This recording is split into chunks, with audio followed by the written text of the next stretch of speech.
Hey, hello. It's Skycatlive. What's up? It's 10:47 in the morning on a Thursday morning. It's 70 degrees out on 6/26/25. 6/26/25. We're going live on 6/26/25. Going live in 25. Uh I am starting this intro. I am not going to continue recording. I am just starting the intro in big screen so I can get that out of the way. And I'm going to pause this recording, but I am going to continue to stream. Today I wish to play some music, but I will not do so on video. And so I will yeah,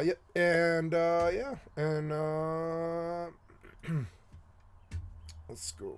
Let's oops, sorry. Oop, out. Yeah, and I'm doing all my uploading, doing everything that I need to do. I am currently taking a look at my D drive, as when I logged in today, it said that some of the data on my D drive is corrupted, so I'm looking for bad clusters on my D drive. And so, yeah, and I'm just doing computer stuff and gaming stuff. So now I am going to play some music here for a couple of hours because we have a family friend who's visiting here who likes music, and I don't wish to have my job sort of like, interrupt what she's doing. So I'm going to listen to music for a couple of hours here, and I'm going to load games, and I believe I will do some... I don't know what I'm gonna do. I'm probably gonna do 7 Days to Die, I imagine. Yep, 7 Days to Die would be good. So I will load that. I will get to my Steam here. The Steam summer sale hits, so we're going to take a look at that. But I'm gonna pause this. Now Chrono Odyssey went out, did it? Oh yeah, the playtest. Oh, I have a Chrono Odyssey playtest, huh? Well, yeah, but I don't like Chrono Odyssey. But anyways, FFXI, EVE Online, and yeah, and so here I will pause this video. I just wanted to get the intro prep out of the way. The hours of the day will jump forward here as I pause this video, and probably like 3 or 4 hours are going to go by because it's kind of a half session here today while I listen to music and I don't violate DMCA on YouTube or anything. So I'm going to pause this video here, drop it off the big face, and pause the video.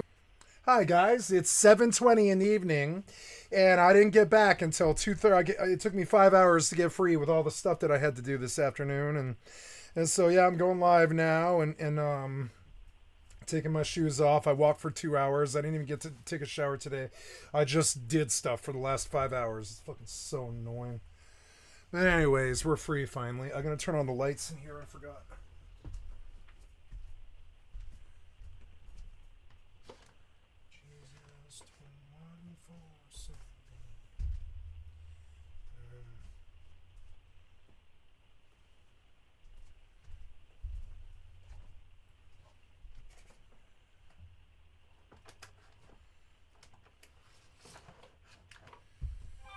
Okay, and then light.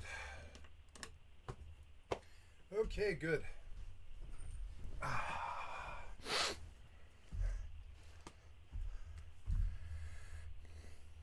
Oh, oops. I didn't get my butt pad. There we are. Oh, that's not what I wanted to do. Fucking annoying. There, better. Okay. Gotta go to work to get leather.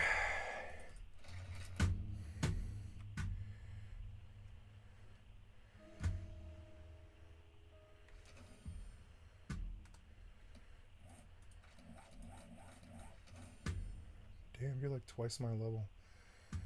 God damn.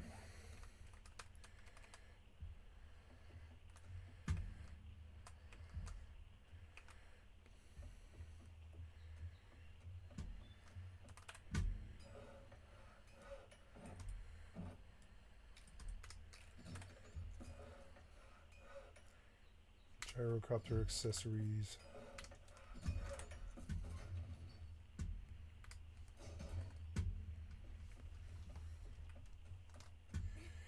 I guess I will go kill for leather.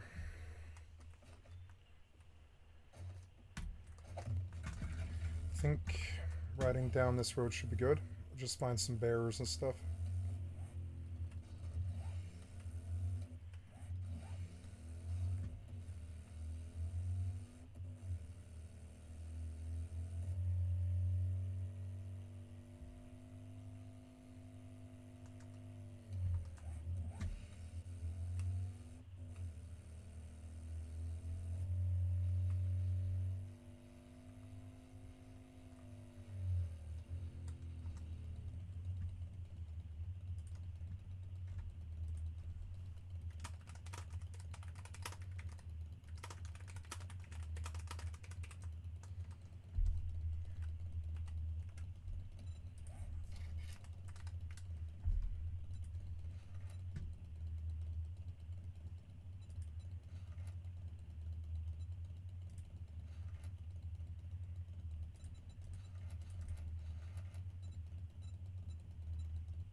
Good to jump in it and get some video games done. Oh, yeah.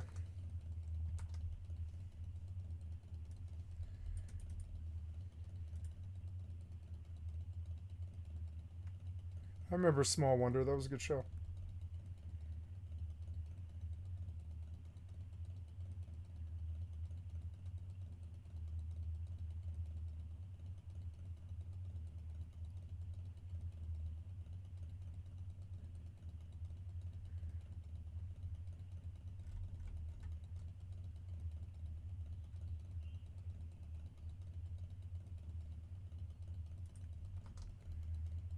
So what do you know about copper? Some non-stick cookware, the OG penny? Sure. But did you know the demand as well as the price of copper is the highest it's ever been? Your average Tesla is using almost 3 times the amount of copper compared to its gas-fueled counterpart. And with the increasing push for renewable energy, building new solar farms, wind turbines, and even the chargers for your favorite electric vehicles would be impossible without more copper. Now, copper is also 100% recyclable, and we've all heard the stories of petty thieves robbing the nearest residential construction site for its copper wires and fixtures. Or, like our friend Glenn from our coverage of the Vegas tunnels, what is this stuff? Yeah, it's copper, right? It's low-grade copper. Collecting discarded copper wiring from behind the various casinos in the Las Vegas Strip and taking it to the nearest scrapyard for some cold, hard cash.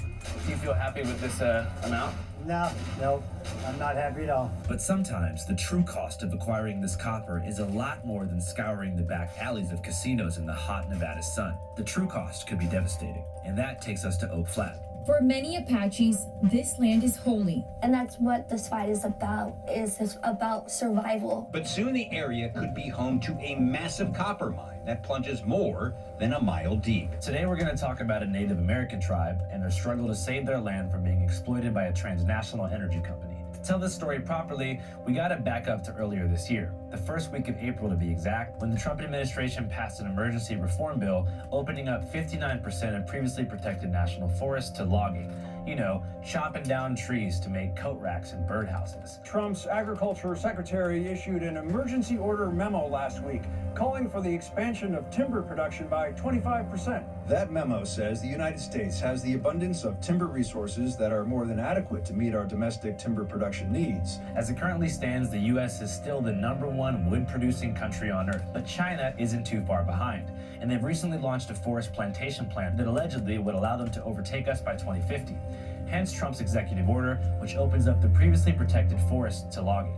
And therefore, it's time to open up 59% of all National Forest Service lands for logging. Which sucks ass. John Muir once said that between 2 pine trees is a door, leading to a new way of life. And if I wasn't scared of bears, I'd be at Yosemite right now. The conservation of America's majestic landscapes, especially in the West, is something I've been eternally grateful for, especially thinking back on the RV days living in the Valley of Fire State Park in Nevada, hanging out with bighorns and putting a plan together to start taking journalism seriously. If these tasteless, cash-hungry developers had their way, that never would have happened, and the entire American West would look like Henderson, Nevada, with Scottsdale-style gift shops on every corner, selling hollow memories of bygone frontier. But it would truly be a shame to deprive future generations of access to these sorts of sacred places under the lame justification of job creation or beating China in some kind of resource arms race. But here we are. With Trump's new order came not only a change in protected forest land designations, but also sweeping budget and job cuts to the environmental protection boards, who are tasked with either approving or denying the construction of things like uranium mines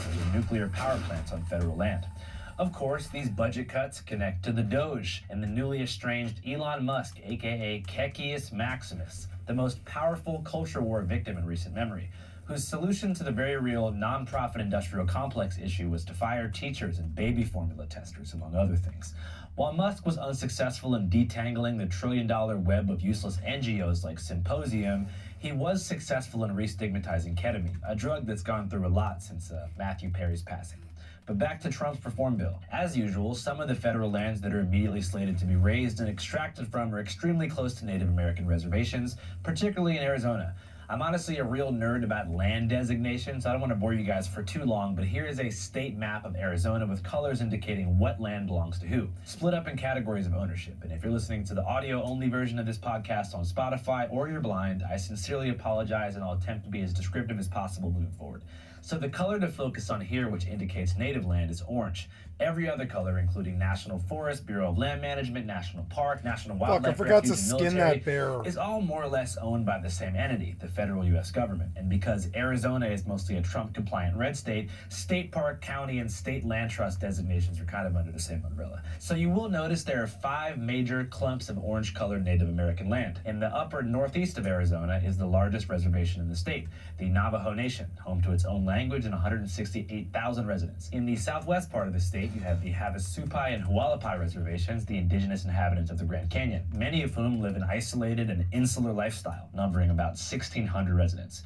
In the center, just south of Phoenix, you have the Gila River Indian community, who are about 15,000 strong. That tribe is much more integrated into cosmopolitan American life, and below them you have the Tohono O'odham Nation, numbering about 10,000, who live on both sides of the U.S.-Mexico border, but Mexico has given them no reservation.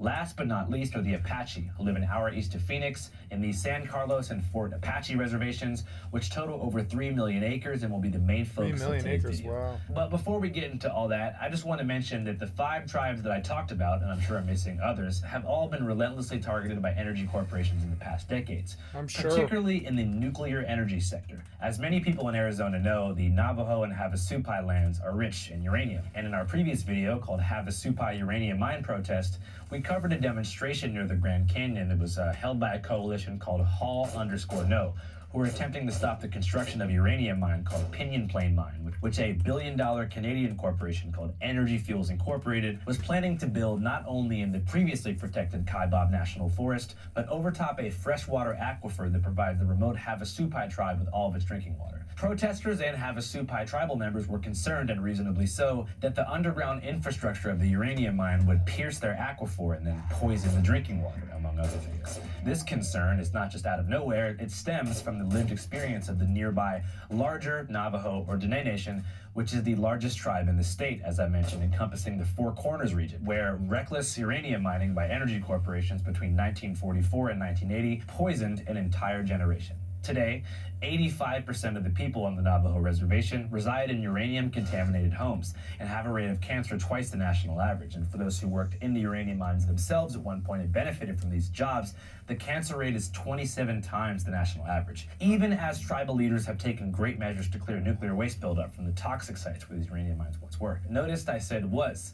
The silver lining in this horrific situation was that increased awareness about the adverse health effects of mining led to increased tribal resistance among the Navajo, who are now aggressively blocking any and all corporations from extracting any uranium anywhere in their land. Other tribes, however, haven't been so lucky, which brings us to the current and very much ongoing situation we're going to be discussing today regarding the future health, religious rights, and well-being of the Apache people who call the San Carlos Reservation home. So their main spiritual site and the location of one of their freshwater aquifers called Oak Flat is currently under siege, not by Energy Fuels Incorporated, but a different company called Resolution Copper, who are based in Australia, yet with majority American shareholders, are attempting to extract around 1.6 billion tons of copper from the sacred Apache location. While, as I mentioned, we are winning in logging here in the US, we are currently being shit on copper-wise by Chile, Peru, China, and the Democratic Republic of the Congo.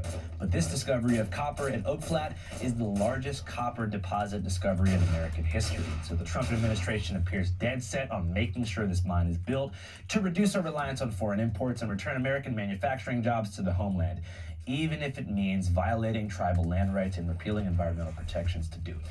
Ladies and gentlemen, my name is Andrew Callahan, and you're watching Fivecast, a bi-weekly broadcast here at Channel 5, the largest crowd-funded newsroom on Earth. If you're watching this on YouTube, I want to let you guys know that the broadcast is also available on Spotify, Apple Music, Amazon, and a few other platforms. So if you want to head over and give us a nice review, a listen, whatever, just type in Fivecast in all caps, and you should see this pretty little logo. It's like Fivecast logo with a bunch of trees in the fall behind it. That's ours. So in this episode, as I mentioned, we're going to cover the Oak Flat dispute and also send our native Spotlight correspondent, Jake Frawa, into the field to check the temperature at an IRL Oak Flat demonstration near the proposed site. And after that, we're going to sit down right here in this very studio with Nayland Pike, who is a member of the San Carlos tribe and the leading figure in the Apache stronghold resistance. She's going to dive in and give us a candid look of where things stand today and the future of the fight moving forward.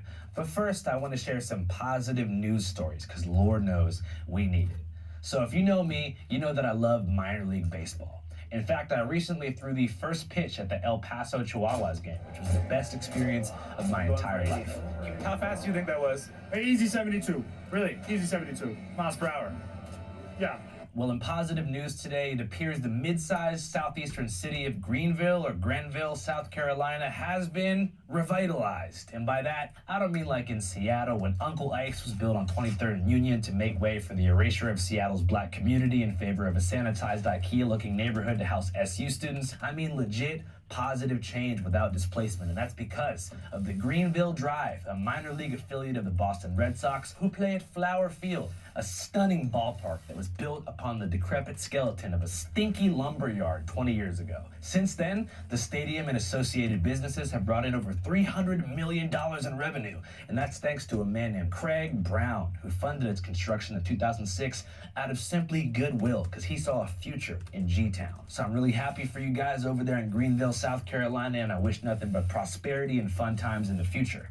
I actually just left Charleston, deep in the southeast of the state, where I'm working on a documentary about the Gullah Geechee dialect, language, and the psychotic schemes of developers at Hilton Head Island. It's going to come out soon. Don't want to say too much, but next time I do go back to South Carolina, it might be kind of refreshing to get a nice change of pace in the upcountry, if you know what I'm saying. Our next story is about something that not long ago felt damn near impossible: the death of the American cigarette. Or at least the slow, smoky crawl toward its funeral. According to a massive new study published in JAMA, which tracked 1.77 million people over the past 30 years between 1992 and 2022, smoking rates are dropping across the board in the U.S., especially among young people. Because vaping is better. It's smelling like an ashtray and slowly suffocating isn't worth it, even if Mac DeMarco is smoking a rollie. Lead researcher Dr. Matthew Stone at UC San Diego broke it down like this. If current trends hold, national smoking prevalence is on track to dip below 5% by 2035.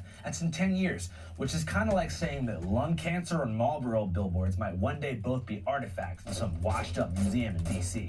Now, if you're thinking this is some kind of coastal elite research, surprise, while already low smoking states like California, Utah, Hawaii, and Colorado are leading the charge and are expected to be well under the 5% mark by 2035, it's actually the high smoking states that saw the biggest drops. That said, the over 50 crowd is still holding on a little tighter to that cigarette. Maybe because they're nostalgic, maybe because old habits die hard, or maybe because they're still chasing the ghost of Joe Camel in a leather jacket. But the youth, they're out, not interested. Cigarettes are for boomers and villains in black and white movies. It's all about vaping now.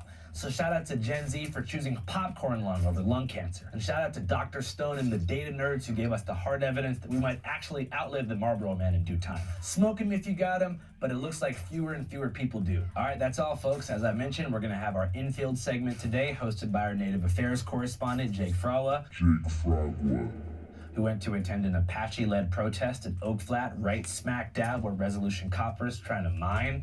So I want to show you guys that. But first, a word from our sponsor. What's up, people? Let's take a quick break here to see how the media has been covering the ongoing Oak Flat land dispute. As we know, different outlets push different agendas, shaping the story to fit their own narratives, which is why independent reporting matters, and we here at Channel 5 are 100% committed to bringing y'all raw, unfiltered coverage straight from the streets. But before we hit the streets, we get informed. Using what, you might ask? Ground News. Ground News is a dope-ass news aggregate. It lets you see exactly how different media outlets, left, right, and center, are covering the same story as it unfolds. Here, you can see, using the Ground News bias distribution tool, how the left and right are covering a judge temporarily halting plans to transfer the Oak Flat land to the copper mine company. The left-leaning Truth Out headline reading, Trump's race for green energy resources is not about climate, it's about greed. While the right-leaning Herald Review headline reads, in southern Arizona, community opposition to mining grows in towns that once depended on the industry.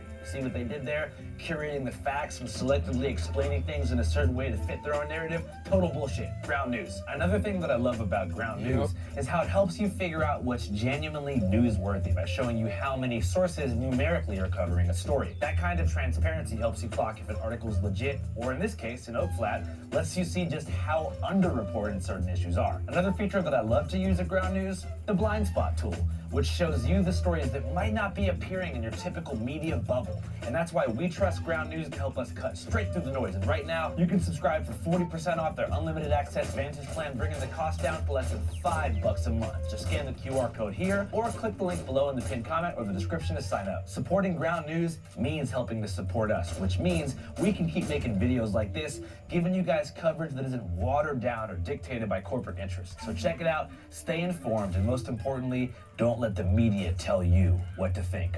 All right, back to the studio or the streets. Hello everyone, Jake Fragua here, reporting for Channel 5 News. This issue that we're bringing to you today is very layered, very complex issue. There's a lot of stakeholders, tribes and non-tribal members alike. There's a lot of untruth that this mining company has kicked out there to all of us. Continuing lie after lie after lie. And we're here to bring you the issue from the people on the ground. So today I am here for the Save Oak Flats prayer. This is kind of like a spiritual religious gathering of Superiors, of people that support the Save Oak Flat movement, and we're all convening here where a lot of people know this place as a place where we sit in protest, where we sit in prayer, and where we bring community members up. We could lose all of this. Yeah, okay, so this was a mining town. We did that already. We gave and we gave and we gave. It's time to let the land rust, or else we are going to lose everything that makes this place special, that makes this place sacred. This is my hometown. I'm fighting to save it, you know, against a worldly corporation that does not have a good reputation, you know, and all the destruction that they've done throughout the world with their mining. They just haven't been transparent like they say they have. Our mayor, our council, it's like they're all in cahoots. They're all gung-ho for it. And what we need to let them know is that they are not speaking for all the people in Superior, for the majority, actually. So Resolution Copper has been here for decades, and in that fight, what happened is a Midnight Rider with John McCain in 2014 slipped in a bill called the National Defense Authorization Act, and in that transfers over the land of Oak Flat to Resolution Copper, and the United States government is allowing a foreign mining company to yet come inside U.S. territory and take away natural resources and sell it. It's all about the water because that's what sustains our life, and it has for thousands of years. Here in the desert, it's important that we protect every single drop. They reference our agriculture industry as the lettuce bowl of the world. We produce so much lettuce and so much leafy green, and these are not, you know, this isn't alfalfa, this is stuff that people eat. And so the tension exists because when they use that water for mining, it becomes contaminated. You know, these corporations that want to use this water or are planning to use this water, they know that they're going to contaminate it when it comes out. This is what we're going to do with it. This is how we're going to treat it. You know, after we've treated it, that we're going to stamp on there, and it means that you can use this water, and says who. And so, of course, we're going to be upset because we know no matter how clean they say it is or what their stamp of approval means, that one way or another that water is going to make it to our lands. It's sad to say that this destruction is going to be going off, and like, we don't even want it. You know, Apaches don't want this. Here, I'm really thankful for this little cup of water, and you know, for them, this water means nothing to them. I think what's contaminated, you know, I think it's forever that. Like, how do you undecontaminate that when there's so much chemicals already built up in that? Yep. What is that water good for then? Because they're going to be distracting all that water, and for what? You know, a small portion of copper. We are in a situation where things are dire, and this is 2025. Why are we still following old tactics for progression? And that's that idea of, you know, going green. But in order to go green, you have to extract lithium, you have to extract copper, and in so many ways, that's still backwards. But what we're up against is a multi-billion-dollar company. So it just goes back to the old capitalist supply and demand scenario where, hey, I have water, you need water for your mine, and is it worth it for me and my community to transfer, sell, you know, exchange that water for money, for monetary? It plays into the whole economy of Arizona because they call it the copper state, right?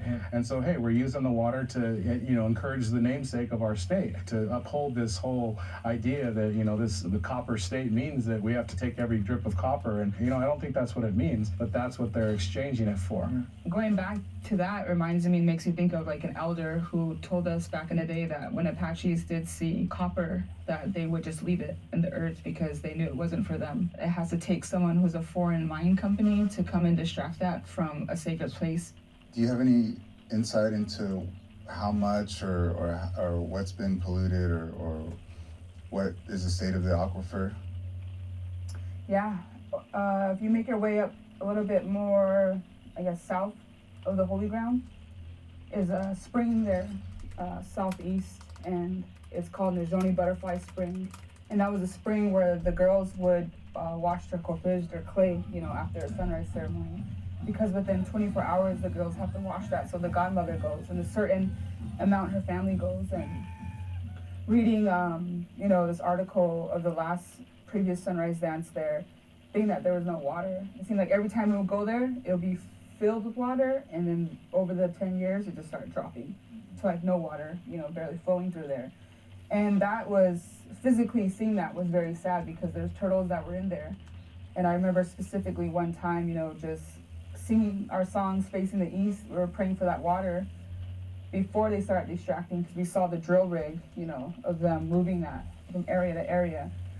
And of course that brought a lot of anger into us, but what did we do? We just stood there to the east and we prayed.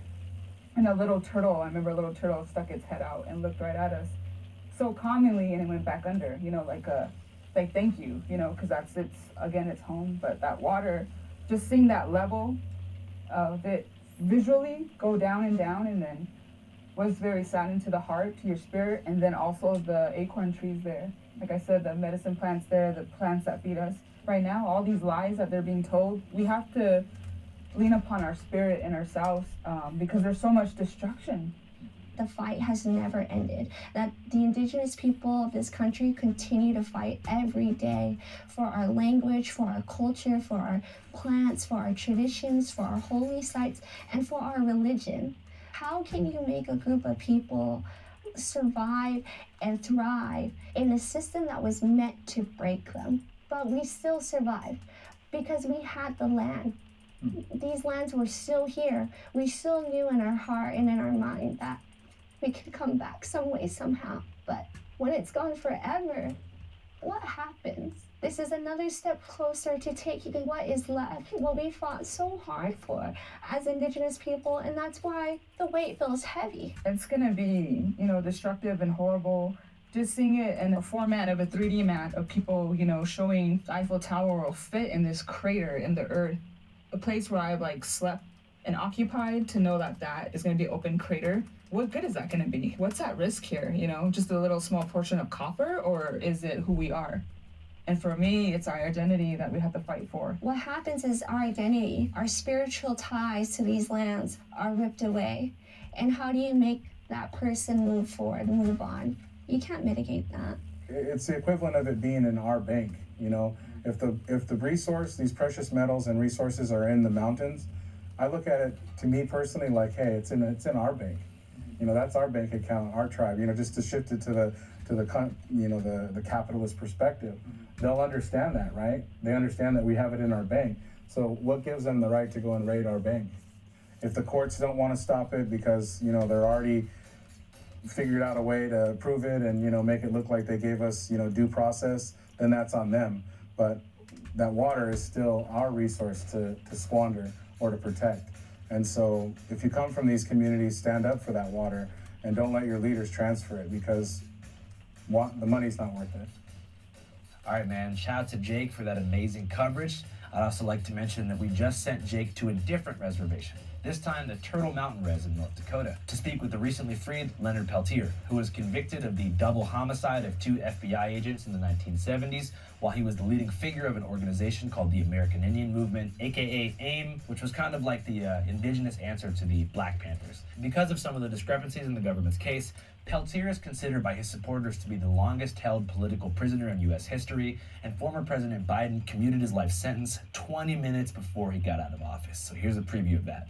Today is a victorious day as our relative is here in the flesh. President Joe Biden commuted the life sentence of Leonard Peltier. The 79-year-old has served nearly 50 years in prison after being convicted for the 1975 killing of 2 FBI agents. A young man who's spending his life in prison for something he almost certainly did not do. Leonard Peltier and others killed Williams and Collier in cold blood on the reservation because they happened to be there at the wrong place at the wrong time. He's considered by a lot of people to be America's longest serving political prisoner. People today don't understand the FBI of 73. They went after Martin Luther King. It is in that context that Peltier was gone after. The Peltier group, who could have just driven away, came to the agents' cars, Williams and Collier, and killed them both at point blank. I think I speak for all FBI agents. It's a kick in the balls.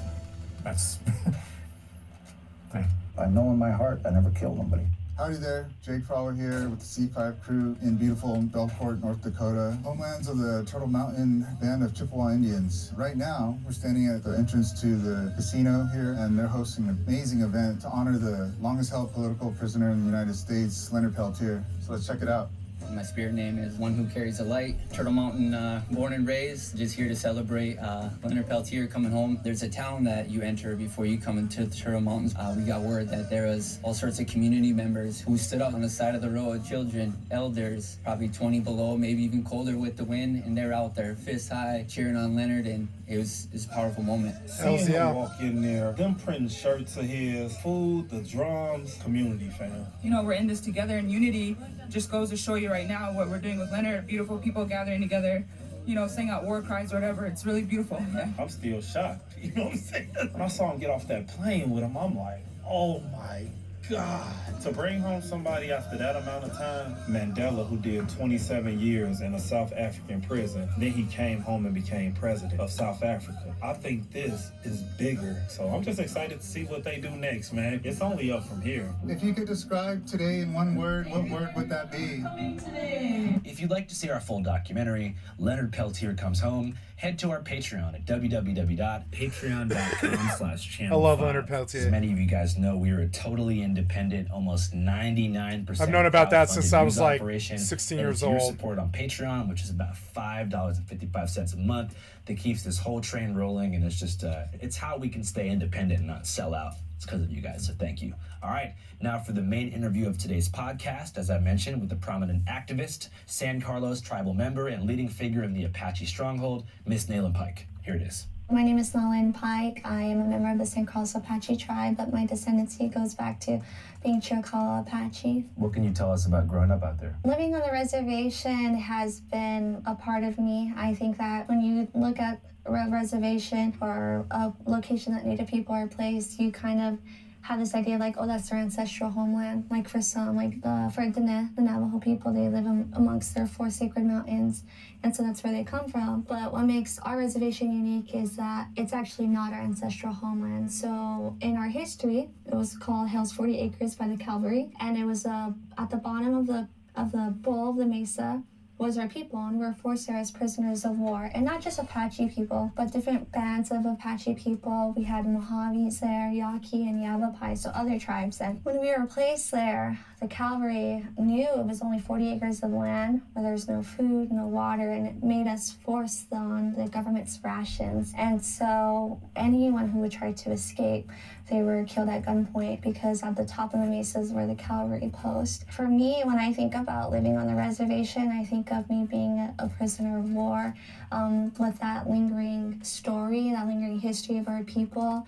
And now it's actually a lake, a man-made lake where we were first put, which forced us to move higher up where we live now in the 4 districts of San Carlos. And so my ancestral homelands are places like Oak Flat, Mount Graham, the Chiricahuas. Our territory expands vast amount of lands that cross states. To me, when I think about living in San Carlos, I think about what we faced as Indigenous people, and also just trying to keep that resiliency of our identity alive and mold into what I know my ancestors wanted me to carry on, even when we live on a reservation that says you can leave, but you still have these invisible shackles of a history that impacts our people today, whether that's through social distraught, diabetes, and mental illnesses that we face amongst our community. But time to get better. We made it our home.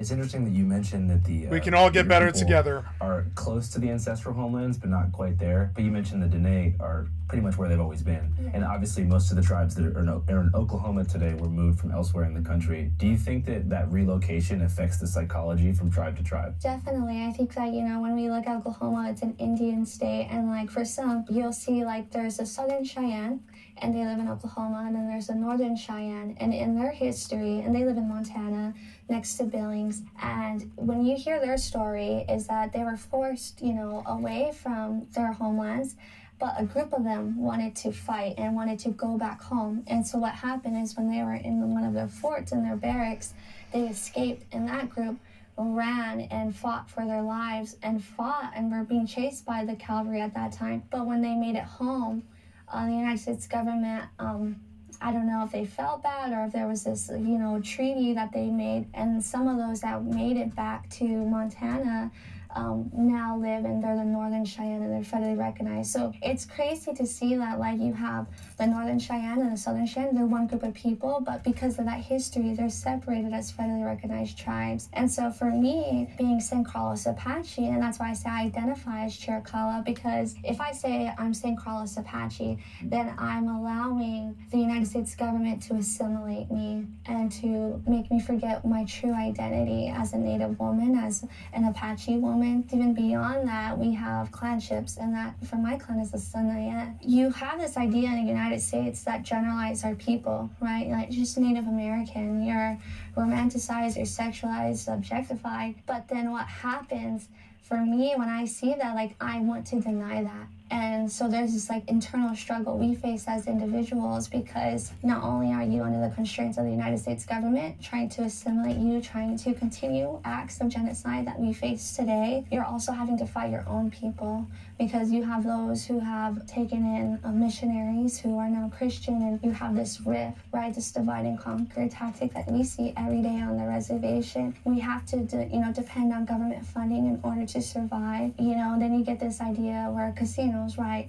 Okay, if you have a casino, depending on certain states and certain treaties amongst tribes in the United States, it's like there's some tribes who live off of the casino and are able to get per cap, and then there's some tribes who are rural and where they live. Like for me, I remember when I went to school in the Valley and I was a kid, and they were like, "Oh, you're a per cap Indian," and I was like, "What is that?" And then I had to come home and ask my mom, "What's a per cap Indian?" And it was because they received per cap because they made enough money off of the casinos. However, for my people, we don't. But what happens is that you see different tribes across this country who have different issues, right? Because they're also having to give into assimilation and into living into this fast-paced world, but also hold your traditional and ancient ways. And how do you live between those two worlds. How do you be flexible and adapt? And so that causes a lot of depression, anxiety, substance abuse, on top of the rations that we get from food distribution, which is a government agency that where our people who are under the poverty line have to wait in line every month to get their food. And that's usually food that's flour, sugar, potatoes, and that increases high rates of heart disease and diabetes. And so this is like today, all of this. And so I think for many people, they don't understand that it's a struggle to exist in this modern world as Native people. Yeah, one thing you mentioned is kind of the struggle against the forces of modernization is difficult because you're relying on modern services to meet basic needs like food and shelter. Yeah. Do you feel like the Bureau of Indian Affairs gives preferential treatment to different tribes when it comes to funding? I think so in some ways, because what happens is that the BIA, depending on different states, they have different treaties amongst different tribes. And so when it comes to the Bureau of Indian Affairs, you have to see that the tribes together are also trying to meet for federal funding and trying to get federal funding for all different sorts of things, whether it's the police and law enforcement or for, wellness and health. There's all these things that we rely on. And so then what happens is with those that do not get the federal funding, or those that don't get assisted by the BIA or help, whether it's because of political contributions that tribes make. Being Native American is a political status, it's not a race. And and when it comes to our tribal identification that we have as certification of Indian blood, it's a number, and in that, it also is a reminder that, okay, you may have your driver's license and that's it. But for us, we have to carry our prisoner of war card. Yes, we are counted as Native people to see how many still live. And so when all that, it comes to the population, and then also governments, tribal governments have to make their own contributions to politicians that will also go in and lobby. So you see this political game at hand when it comes to Native people and the federal government. Mm-hmm. And you still live out on the reservation? Yes. Have you ever thought about moving to a major city? Part of my life, I lived in the Phoenix area in Mesa, and it was interesting because when I lived on the reservation in high school, it was completely different from when I lived in the valley. I remember one time when I was in school, I was in kindergarten, and when you're intermixed, Native people are we're not a lot. And so I remember they were like, okay, Pilgrims and Indians, and this was in elementary school. And they already picked me. I didn't get a choice to be a Pilgrim or an Indian. You're an Indian. And I was like, what? Okay. And then I remember telling my mom, and then we were painting, the flag. And my mom had to be like, do you know what that means? Do you know what that represents? And to us and to our family, what we teach our children is that each, stripe represents a colony, right? The 13 colonies.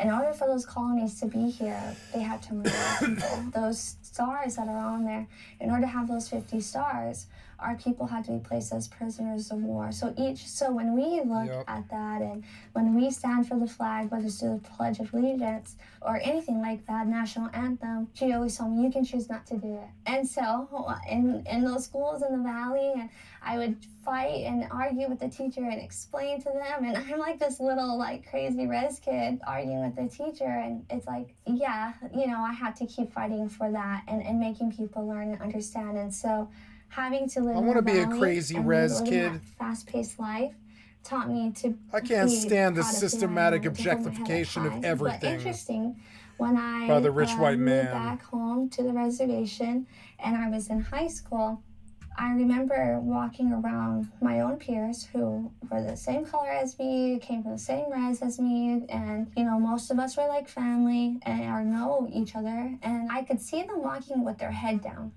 And I was like, why are you walking with their head down? Where's this pride? Where's this, there was just, the energy was just so low. The school that I went to was a border town school, and it was, so when we were there, and I could see just all of my peers who came from San Carlos were sad. And then I realized that the racism on the boarding town and all of that really hurt our people and even hurt the young ones and my own peers at that time. And so it was just a huge difference being able to see, what it's like to struggle living in the valley, in the city, and then what it's like to, being in San Carlos and going to a border town school. So who is it? Hey, it's Aaron. Oh, hello, Aaron. Hey, I found this in the garden. Oh, okay. Will you leave it in the greenhouse? Because it's my mom. She uses it for the slugs. I thought it might have been yours. Like, you never know. No, she probably dropped it. It's my mom's, honestly. Okay, yeah, I'll put it back. But thank you. Very kind of you, sir. I appreciate it. All right, no problem. Have a good night. Good to see you. Even with the drawbacks of resources living on the reservation, you prefer that to the spiritually parasitic nature of the Phoenix Valley? Yeah, because it's a concrete jungle. Especially Phoenix. As somebody who's lived in multiple major U.S. cities, Phoenix has got to be the worst for the spirit. I don't know if it's the architecture, the time in the car, just the temperature, and this is no hate to Phoenix, but when you're there, like, I just imagine if I wasn't from a major city, and my first place was Gilbert or Mesa, I'd be like, oh, I'm going to go live in the wilderness for the rest of my life. Yeah, but I mean, like, every weekend we would go back to San Carlos when we lived in the valley, and I remember seeing when you look at Superior, right, there's those canyons, and I remember, once I get through those canyons, I'm back home. And so that was like our marker. And then when I look back at that moment, I realized, like, in Apache history, that, like, those canyons were a marker of we're entering back into Apache territory. So I was like, I questioned that, like, is that my, do I resonate with that because that was a part of my history and I just didn't know, but I definitely agree with you. The concrete jungle in the valley and just the way it is, it's definitely hard to survive. So moving to Oak Flat, we sent a correspondent to cover the prayer run and some of the action that was happening around San Carlos and Oak Flat about a month ago. What has changed since then, and what is the current status? Okay, so when we did our run, we were running to do an emergency injunction with the Federal District Court in Phoenix. We were there to stop it because what happened is through Trump's, wanting to exploit natural resources and be domestic, he pushed for copper, and copper is on the critical mineral list right now. And that included Resolution Copper. And Resolution Copper was supposed to have a final EIS, and that's a final environmental impact statement. And there was a 60-day notice for that to be finalized. And so when we had found out that that was pushed out, we did the emergency injunction and went to the district court and did a prayer run from Oak Flat. And in that journey, 2 days after our hearing, we got good news that the federal court, through Judge Logan, granted our emergency injunction. However, a couple weeks after, the Supreme Court denied our case for the preliminary injunction. And so the current status is that Oak Flat is set to be finalized and transferred over to Resolution Copper on June 16th. And so it was a good victory, and then it just completely 180'd with the Supreme Court and what they want, is that them not granting to hear our case. So it's probably going to happen. Yes, if on June 16th. But right now, what happened yesterday is that Winston Nosey, the founder of the Apache Stronghold, is going to repeal the Supreme Court and see if we can get it reheard. So the motivation for having Oak Flat be a place for Resolution Copper to mine, it's mining, right? Yeah. Is to produce more copper domestically so we can take power away from our adversaries, China, other places that are politically against us. Yes. And so what happened is, the Oak Flat mining project is going to be the largest copper mine in North America. And for years, this fight has been for over 30 years, and it was on standalone bills. And so Resolution Copper would put it through the Southeastern Land Exchange. And when I was 13, I testified against it in front of Congress, and I was Bill S. And when it would never go through. It would never hit, the House would never, pass it, the Senate would never pass it. Each time they put a bill in that was standalone. But what happened was in 2014, through John McCain, in a midnight rider, slipped into the National Defense Authorization Act. And the NDAA, what that does is fund our military. So it's one of those must-pass bills. And so President Obama at that time signed that. And that's what caused to where we're at today, to us to get that taken back, and so that we could continue to protect Oak Flat. But in that whole momentum, that's most of my life, because in 2014, I was only 14, 15, and now I'm 25. And we're still here with the Supreme Court. What it has taught me is our own resiliency in these current fights and having to stay strong to protect the Mother Earth. Yeah, last time I covered something like this, we went to a protest around the Havasupai tribe, which was in the base of the Grand Canyon, and they were protesting a uranium mine that was supposed to be built by a company called Energy Fuels Incorporated that was a Canadian Canadian Energy Corporation. And one of the things that was confusing to them is President Biden had promised to protect their ancestral homelands from resource extraction and then went back almost immediately. But if you do some research, you see that there was actually, the government was actually subsidizing the production and extraction of these resources. So oftentimes it seems that politicians on the face will do something that appears to be good faith to different tribes, and then they'll turn around. I don't know if they're pressured by big multinational corporations, but they'll betray what they said in the first place.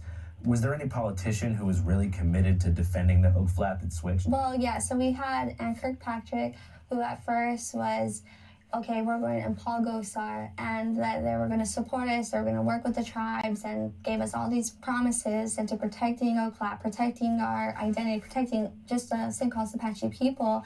And then right when they got elected, because see, they weren't there, this is in their campaign, and they got elected, and then they turned their backs on us. And so as a young girl, you realize that in these fights that you see politicians in bed with corporations all the time, and that doesn't change, and that will never change. That's been the history of the United States government, and I think that we have to go back to the founding of this country. It was broken off of broken treaties, broken promises, and so that's not new to Indigenous people. We see this all this time in our history, and that's why we embody resiliency, because if we subdue and allow this darkness, allow, corruption to hit our spirit, then we would have stopped fighting a long time ago. And so this essence of Apache identity, Indigenous identity, and being stewards of the land and taking care of the earth has always been a part of us, and I cannot let that go. And so when I think about politicians who want to destroy Oak Flat, and I say, even if we won, even if we win and Oak Flat's protected, there's going to be another dirty politician. There's going to be another corporation. There's going to be another, because we're going against the oldest evil, and that's greed. And greed is in all of us. And so Apache people, Native people, and the allies that are a part of the Apache stronghold are going to keep fighting, because this fight will last forever. What do you think corrupts these politicians? Is it just a force of capital? Is it just money, or is there something deeper? I think it's just money and power. That's what I've always seen. I've seen people who at some point you think that, they just okay, corrupt. they hear me. But there's always a better choice. There's always an easier way out. And, at the end of the day, we always hope and pray that we fit in there, that the spirit somehow, finds the crack, as like we see the plants that find the cracks in concrete, right? We want to be there. We have to see that. Yeah, well, I feel like if you zoom out and look at the long-term timeline, at some point, cities like Phoenix and Vegas are going to run out of water, because they're building and they're creating an unsustainable model that's based upon this short-term gratification. Denver like, too. We're going to build massive subdivisions, get these Californians to move here for cheaper. It's almost the worst in Colorado. Colorado's got a really bad, because California takes all our water. Ultimately backfire. It's going to be like a self-eating snake. Which is fine, but I mean, we're out of water. Care of the land prior. The droughts hit Colorado before it even hit California. Yes, because what happens is that the Apache stronghold, that's kind of what we preach. We preach that we are our own destruction. We preach that that Native people, all people, across the world, we are going to hurt and harm our mother, and that's the earth. And in our ideologies as the Apache people, our philosophy is that we are her children and we're stewards of that. But if we're destroying her and the health of the land, if the health of the land is not good, then we aren't, right? And there's that relationship that goes back and forth. But what are we doing to her? How are we harming her? These are all, some way prophecies of what is coming next, and that's the destruction of humanity, of human people, of us, and that's ultimately our end. And it's going to be ourselves. But as a young person, I cannot allow myself to let that be the reason why I stop. I have to keep fighting. I have to keep fighting for our water, because you are right. The Phoenix uses water from tribes, and that's what we tell people, is that tribes need to be alert, because what happens is that corporations are getting closer and closer to reservations. And what more and more I got to realize is that national forests, forest lands, all of these places are just being, you know, saved and protected until we need them. Their resources are always, you know, being extracted, exploited, or trying to be attacked by corporations. And so they're just waiting there. They're just waiting there, and the Forest Service are just keeping it there until the United States needs it. But what the fight for Oak Flat embodies and tells us is that, one, we're still prisoners of war. Two, the genocide still continues on Indigenous people. Corporations is a part of corporate America, and it always has been. And this is a history of cycles that have been happening over and over and over again. So when are the American people going to wake up? When are we going to wake up all together and fight for the one thing that's going to keep us alive? Air and water. Well, I think ultimately in the end of this hell timeline, the people who are living in places like Phoenix will probably ask the natives, like, what the hell do I do? Yeah, well, that's the thing, is that they're not even going to ask us, they're going to take it, as they always have. And that's the thing, is that when it comes to trusted land on the federal land, by the sign of signature of the president through executive order or through the Congress, they can take away those lands. I mean, Oak Flat was a part of the reservation at one point, but 6 times our reservation got smaller and smaller, all in the sake of mining. And it's because that they can do that to us. We are always the best underneath the carpet. We are always the ones who are going to get pushed. I mean, that's the foundation of this country. So when it comes to that time, our people, what are we going to do? How do we protect our future? How do we protect our resources? And that's the thing that what keeps us going, what keeps us fighting, what keeps our tribes to protect ourselves. Like, to be a member of a tribe, to be Indigenous, your whole existence on the federal, city, local, all levels, spiritual, mental, physical level, is a fight. We are resisting. I always tell young Native babies and children that when you are born, your first breath is powerful, because when you're born, you're a reminder to the federal government that they failed in their strategies to extinct our people. And so we have to have Fuck yeah, you know, some sense of pride, some that's sense how I of look at it identity, too. of resiliency. I want to bring them back and put them at the forefront. And so when I think about, you know, that end time, I think that our people are we already know. We've already seen it. We've already prophesized that in our ancient stories. We've already, I mean, Apache Stronghold itself is trying to warn, right, in some sense, through the example of Oak Flat, that this is the world that we live in, and if we keep doing this, what will we have left? Yeah, I did some research. I was trying to find, like, what Resolution Copper's defense is. And the first thing they always say is, we're creating a ton of jobs. That's what they always say. Every industry that's, like, based upon exploitation is like, dude, all these people are going to be unemployed if we can't build this. And the second one, like you mentioned, is that it's not actually on the reservation. Yeah. But you mentioned that it used to be? Yeah. When did the reservation shrink in size to exclude Oak Flat? So since like the early 1900s, when our reservation was created, the reservation was smaller, and it was because Arizona is pro-mining. Like, off the back, its foundation is that if you find, you know, a mineral, you can say this is where you're going to mine, and that's what happened. And what's interesting is that even in our own Apache history, when we saw settlers, we brought them in. We accepted them. It wasn't until we became the Indian problem, because of mining and because of settlement, that we were forced onto the reservation. And so when I look back at our, you know, reservation is smaller, they're going to do that again. They can do that, and that's why we have to protect it. I mean, even when we talk about the groundwater and the deep water from the aquifers, like, all of that is at stake. And when you have a block cave mine 2 miles wide and the size of the Eiffel Tower of its height, like, that is a huge crater. You cannot tell, you know, our people and the surrounding mining towns that that's not going to affect us. That's going to affect us, and it's going to affect our Gilson Wash district. That's where we have our Apache Tuff, our water there, and our aquifer. That's going to go straight into Oak Flat.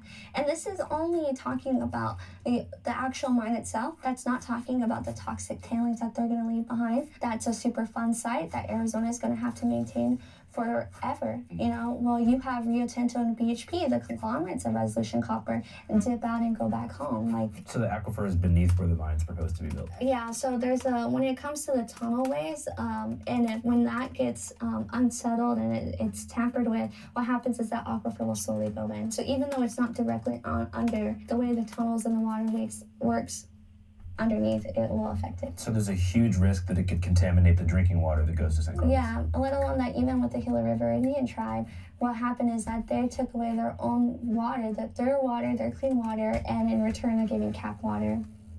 reclaimed water. Where do you get that from? That's from the sewage and from toilets and things like that you reclaim. Yeah, because I know they got their water rights back, but the area had already been diverted to Phoenix, so it was pretty much like a dry lake bed. Yeah. So your grandfather was one of the founding members of the Apache Stronghold. Yes. Do you think that he had a major influence on you growing up? Oh, definitely. I think there was definitely one moment where I realized that he was doing something important, and it was in the town of Superior, and it was 4 o'clock, and I remember him standing on a stage, and he was wearing a bulletproof vest, and I was looking at him, and he was talking about Oak Flat and trying to warn the people that this mine was coming. You know, when you're like 6 years old, you don't really understand everything that he's saying, but for me, I at least knew he was fighting for me, fighting for the young people. And so watching him as a chairman, as a councilman, and now founder of the Apache Stronghold, I definitely feel that my grandfather has impacted me, not only, you know, to the values and teaching, but opening my eyes to what kind of world that we live in. In terms of just like resource exploitation? Yes, resource exploitation, dirty politicians, corruption, and just even the facts of like understanding the government and understanding tribal government and our relationships to, you know, the United States. Yeah, one thing that I think is really interesting about like indigenous people is the transfer of oral history is really important between generations. Whereas for especially white Americans who assimilated from Europe, there was a conscious effort to cut that wire. It's like my family came from Ireland, but we don't know anything about it because it was this almost frenzy to become normal or just mold, like kind of boil into the melting pot. And so we kind of cut that line. What did your grandfather ever tell you about what his grandparents told him? Yeah, so my grandfather, the one thing that I really love, especially because, and in Apache ways, and in different tribes, we all have our own ways of teaching, our own roles and things like that. But in terms of Oak Flat, my grandmother, my great-grandmother, my aunties, and my mom would take me to Oak Flat during our acorn season where we pick our acorn. And in that is when they shared oral teachings, and when they would show me how to pick the acorn, how to pray to the tree, how to give thanks, I realized that I was learning and understanding that God, our Yosin, our Creator, creates life, and we have to respect it. And you know, certain values like only take how much, you know, as much as you need, never take too much, and always give thanks. And so all of those teachings and values were a part of my life, and it was in places like Oak Flat. It was in places where they were able to share and express. And it's funny because at that time, like in, you know, first person, I was thinking, oh, when are we going to be over? I'm tired, like I'm on my knees, it's hot outside. But as you get older and you look back at your life, you see those important teachings. And, you know, with my grandfather, because Apache people were runners, and we've always, you know, embodied that running into our lifestyle. And it's like a spiritual connection to our bodies and to the earth. And so my grandfather would always take us on runs. And in those runs, he would share with us how to pray, how to sing songs, how to be aware of your surroundings, and all of these teachings that make my family did this when I was young too. One time, my best friend's family and I, there was like, I don't know, 12 of us or something like that. We all went down the Delaware, where we went walking down the stream from Robert's. He's probably passed now. Well, no, he might be alive. But we went walking down the stream from Robert's house, and it was like 12 of us, and and they did this with us a lot. We would go to like county fairs and all types of stuff where like there would just be like 12 of us, and we'd just be hanging out and stuff. And we walked all the way down the where the stream by his house turned into a river, and the river turned into the Delaware River, and then we tubed down the river. We walked it first because we all had water shoes and stuff, and then we rode tubes down the Delaware River. And that was before all the toxicity in the water hadn't killed the water, and the water was still fine. I wouldn't drink it, but it wasn't like gonna make you sick. But now I wouldn't ever do that. I would do it. I would go in the stream before it became the river, but I would never swim in the Delaware River anymore because of all the pollution that's in it. And I remember that, and I remember like times when I was a kid, when I went to summer camp and there was like a leak in the gym, and for some reason they just couldn't they couldn't like legally force us to be in the classrooms because there was like mildew or something like that. So they just gave us run of the entire summer camp for like 5 days. They just were like, well, we can't make them go to class because the classrooms might have mildew and stuff. So they just let us run the fucking summer camp. Like they would like there was like they would have us come to lunch, and they had like, you know, grown-ups in every room, but like, you know, and there was like all kinds of volunteers and stuff, but they let us run for like 5 days, all day, every day. There was like almost a gang fight underneath the bleachers in the fucking basketball court. I mean, and I remember like, you know, and that was back when like everybody was everybody's friend. You might not like the other person, but everybody was still friendly with each other. And that's just gone in America. It's fucking gone. Nobody's each other's friend anymore. It's all somebody who might rob you or cause you problems or slow you down or something. It's weird. It's like, and yeah, and I kind of want to bring that back to America. I don't know how to do it.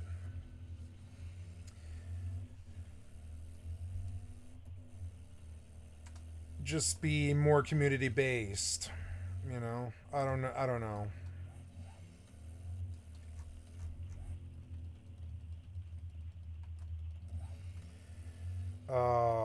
I guess I'll run a, oh, I can't, I mean, while this storm is up, I guess I'll go run an infested, because I'm like getting bored of just waiting for this storm to pass.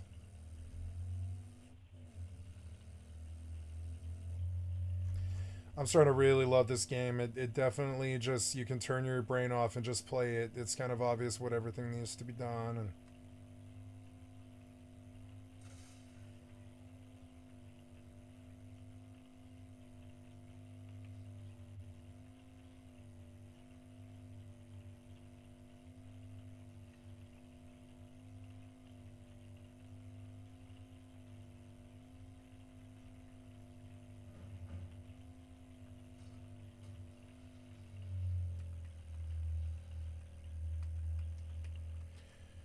okay, so I'm probably going to go in and out like right here.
I don't think I'd be so strong as I am now, because it gives me a sense of pride, and it gives me a sense of taking it back to away from all of this pain and suffering.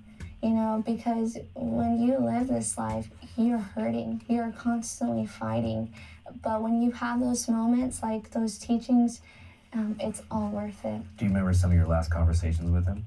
Yeah, so my grandfather he was recently on CNN, and so he was talking about that. Is he alive? Yeah. Oh. Yeah, my God. Shit. Yeah. You're talking about your grandpa. I was getting like, do you miss him? Yeah, my Your grandpa's grandpa's alive and on TV. Yeah, Okay, legit. respect. Like just yesterday, Okay, he was. I'm like getting all like fucking soft spoken. Okay, grandpa's alive. Yeah. Do you remember some of your more recent conversations with him? Yeah, so like it was really cool when we were doing our Oak Flat prayer run from Oak Flat to the district court. He was running alongside me, and we were running against the old Hohokam canals alongside them, and he was talking to me about the water and the importance of water and how they connect us all. You know, whether if it's from the spring, from the aquifers to lakes and to rivers and to oceans, one way or the other, it connects us as people, as human beings, and not only to us as human beings, but to the land and to our plants and to the animals. And that goes into those teachings of when you as Apache people, we believe that we have an intimate relationship with the earth and with the animals and the plants, and we even have stories that tell us that we speak the same language as them. And that connection is gone, and it's because of assimilation, and it's because of genocide. And so when I hear those stories and hear those teachings from him, I know those are the things that I want to pass down to my children when I have them. Yeah, you mentioned genocide and also linguistics there. And one of the big tenets of colonization, especially during westward expansion, was the erasure of indigenous languages. It was very successful in a lot of places. I think with the Mojave people, there's only 1 or 2 speakers left that are all in their 90s. On the Tohono O'odham reservation, there's about 250 speakers. With the Dene and Navajo people, like, there's a lot more because they have Duolingo and they have Disney translations. For San Carlos and for your people, how many indigenous language speakers do you think remain? I want to say maybe less than. He's good at this. And what's the average age? And they're going to be. He's better than Edward in Murrow. our community. Yeah, and that is something that we're fighting for, is our language, because we have only one department, and that's the Apache Language Department. And what happens is that they have to ask for federal funding, and we don't really have anything that, like, we don't have immersion schools. I think we have one, and it's a preschool, but it just goes to preschool. And then those kids are there for only a year. So by the time they're in high school, they don't know the language, you know. That in itself is a fight. But what happens is that with San Carlos is unique. So in San Carlos, like I said before, we have different tribes, right, including the Mojave, the Yaqui, and the Yavapai. There's 7 bands of Apaches, and there's like even hundreds of clans. And in all of those, we have different dialects. So it's a clash of having to, my dialect is better than your dialect, or my dialect is, you know, it's just different, right?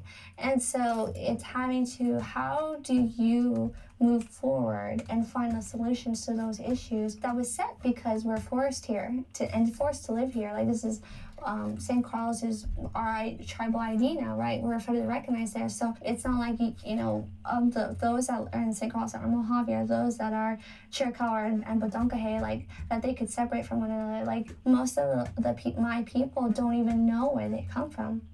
When you ask a young person in San Carlos, where are you from? It's rare that you're going to have them tell you, oh, I'm from here, I'm from the Chiricahua Mountains, I'm from Oak Flat, or I'm from this clan. They're going to say, I'm San Carlos Apache. Yeah. Post-reservation. Yeah. So. We're doing a series on different endangered languages right now, and it's really hard to keep them alive. It's not just because of the shame that some of the elders carry because of residential schooling where they were punished for speaking it, but also it's just really hard to get the youngest generation interested. Yeah. You know, because even with social media and just with the advent of modernity, it's kind of hard to tell them, like, yo, you have to, because to learn a language, you have to truly learn it, like, to the point where that's a voice in your head, they call it. You have to be between 3 and 7 is what linguists estimate. And at that age, kids are just like, they're literally little kids. Yeah. So they'd have to be speaking it totally immersed. It would have to be spoken in the home all the time. And it's just hard to maintain when that's not the dominant language. Also, the language of money is English. So people who are trying to hustle, let's say you work at a casino or anywhere where you can generate revenue, you're gonna have to speak good English every day to make money, especially in Hawaii or Alaska. It's like, you want to work somewhere where tourists are coming, there's a lot of them. Like, you're going to be, you have to not only speak English, but speak English with a perfect dialect. And so a lot of linguists think that the future of indigenous languages is the hybridization of languages. Like they think that the well, maybe it was just gonna happen, I guess. Ojibwe, with the advent of and those, like, technology, the maybe three this was just are gonna bound have to happen. Kind of combine with regional ones if they want to survive. Do you see that as like a fair compromise, or do you feel like we should, No. And I think when you see the evolved language too, is like for Apache people, we don't have a word for sorry.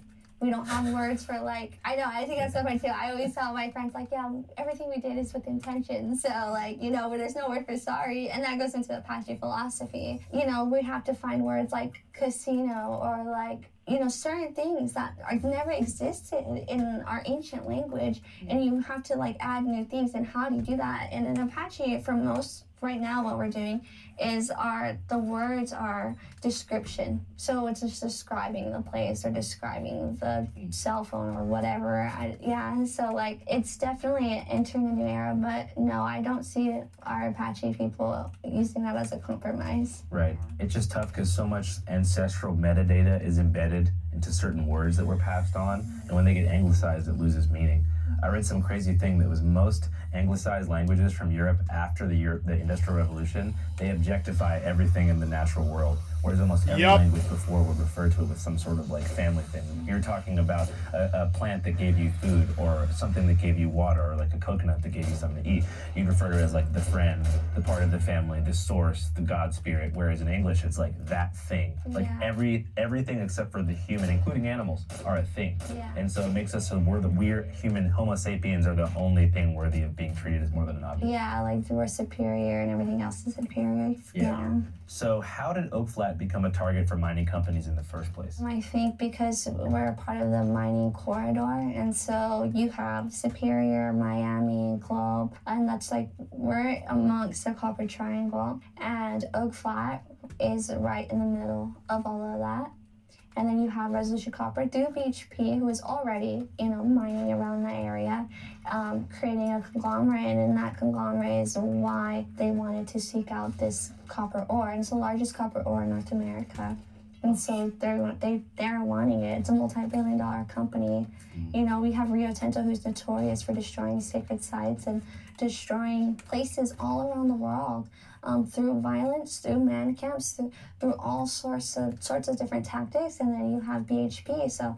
And they came together, and for years, like this has been a 30+ year fight of them trying to extract this copper ore. What are some of the main negative health impacts that could come as a result of the construction? I think that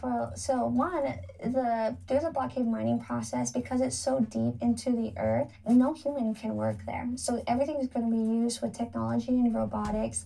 And that's why it's so funny when they try to push jobs, like especially in the local areas, they'll say, we're going to create jobs. So in order to get those jobs, you have to be in IT. You have to understand technology. And a lot of our people think it's going to be the old, ways of mining where they go in there and they're able to just do hard labor. No, like Resolution Copper and the type of mining that they're going to do is not that. And I think just all of that.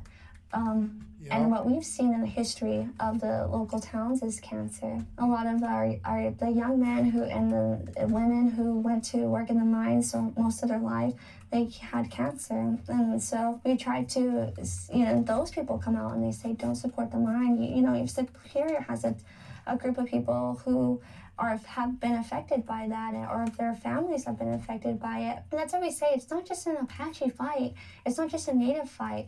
Like these corporations are cornering these small towns, making them believe that this is the only way to thrive, this is the only way to live and support your families. And that's not the case. Like copper is 100% recyclable. Why are we not going out there to abandoned buildings and reclaiming those coppers and using those? But well, some people are, they're just homeless.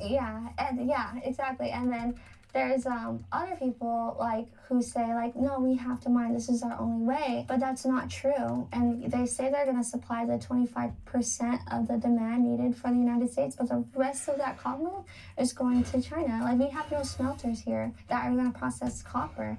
So all of it's going back, and that's why some of the judges, they're saying, how did this happen in Congress? Because this is corruption. This is called politicians being corrupted. This is how it works. And, you know, that's why we have to wake up the American people. Yeah, I like how you said demand too, because like that's demand for now. It's not as if there is an unlimited well of copper at this place. Like it's demand until it's used. Yeah. It's not like copper is just being generated like all the time, like some sort of it's not a renewable And a lot of times, thing. and this is what we've seen in the old mines, in those mining towns, is that they will project, right, like so many years. So in this case, Oak Flat, they say that it'll have 40 years of mining for the copper supply. But a lot of times, it doesn't last up to the projection of the years of the mine that they say is projected. So that 40 years, it probably might not be 40 years. Even if it is, that's nothing. Yeah. 40 years, I mean, 20 years For ago, the Lil Wayne devastation of a religious sacred site that we go to pray to, like that is a violation of our human rights. Yeah. It's a violation of all of we have our ancestors buried there. We have medicinal plant ceremonies that we do today. And we even have ceremonies that are supposed to happen in this next fall. But if the transfer happens, what do we do? And that's why it's such a burden on our people, because this is, you know, they can force us, kill us, and put us on reservations. They can try and, you know, take our babies, put them in residential schools. They can put us in the Relocation Act, take our young men and women to San Francisco, to Florida, to all these places and say, you know, this is where you're gonna live now. And in all of that, we survive. And I feel and I believe, and my people believe, that the reason why we were able to survive all of these different acts of genocide is because we had our spiritual places, our holy sites still there. So when those are gone, because our oral history, our teachings, our values, our religious teachings are all taught through the land. Our language is connected with the land. Our songs talk about those lands. Our prayers are entwined with the earth. All of it is embodied into us as human beings. And when that's gone, a tree can't grow without its roots. And so that's why, for me and for my family and for my people, this is our survival. This is what it is to survive. This isn't so that we can go to another church and rebuild one, because you can't rebuild this. It will be a crater forever. What tangible steps can be taken right now to prevent Resolution Copper from mining Oak Flat? It's for people waking up and going to their Congress people. It's for people to wake up and stand with the Apache stronghold and to pray with us and to continue to do ceremonies there and to occupy Oak Flat and come together as one group of people. And I think that when it comes to Resolution Copper, it's saying no and making sure that we are heard. We have to use all different types of ways to make it known, because we are the dust underneath the carpet, and so we have to say enough is enough. And you know, supersede the fact of, okay, we're under the category as this is a native fight, because it's not. At this point, it's an Arizona fight, it's a nation fight, and it's an all-religious fight. And that's why we have over 200 plus different religions supporting the Apache stronghold, because they know if the first people, this country's religion, is being taken away, then their religion is no safer. So when are we going to occupy it, and how many people will it take to stop the mine? I guess we'll find out as we continue on with the repeal and the fight to protect it through vigils and things like that when we go to D.C. And so up next is just waiting when we have to go to D.C. and come together. And I think I'm happy that the Apache Stronghold is, you know, exploring their options, and we're going to repeal and ask the Supreme Court to rehear our case. Okay, so you can appeal a Supreme Court decision. Yeah. Okay, and so the appeal needs to be heard before the construction. So that's where things get gray, and that's why everything is happening so fast, and that's why we have to do the emergency injunction, is because once it's finalized, and that's in June 16th. So everyone's waiting for June 16th in the next month or so, because that means the land transfer turns over to private land. So that means the public lands under Tonto National Forest will no longer stand. It's going to be Resolution Copper Mine. And that's why everything is being pushed. And so we'll see. Everything is just a waiting game at this point. Do you think there's a conspiracy that's kind of like that's engineered by Hollywood and these corporations to suppress these kind of stories?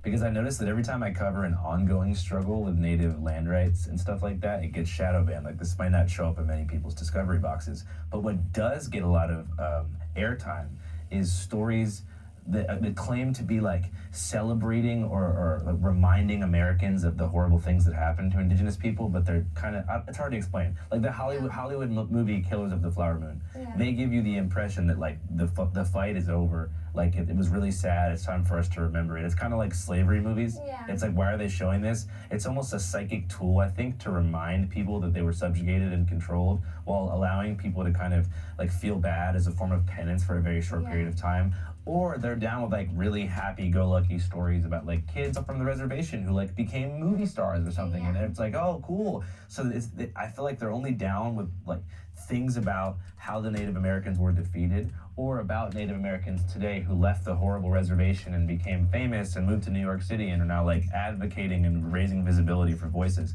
But when it comes to ongoing struggles, they really don't want people to know that. And I feel like y'all have a unique perspective being in Arizona, because the fight is very much not over.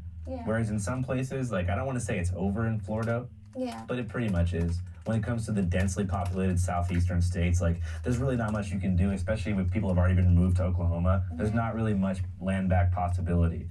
Do you see Arizona as the frontier for the land back movement? Yeah, I think indigenous people for sure are. There's, you know, us as Apache people, there's those that are in South and North Dakota that are fighting for land back, like the Black Hills or certain places like that. But right now with the fight for Oak Flat, because it hits our religious, you know, rights, it definitely makes it in the forefront. And that's why you have tribes across this country standing behind us, because they know that each tribe that's federally recognized are going to be impacted. Our religious freedom is potentially going to be stripped away through this case and through Oak Flat, because we're allowing Resolution Copper, a foreign mining company, come and destroy a completely holy site where our religion is intact with.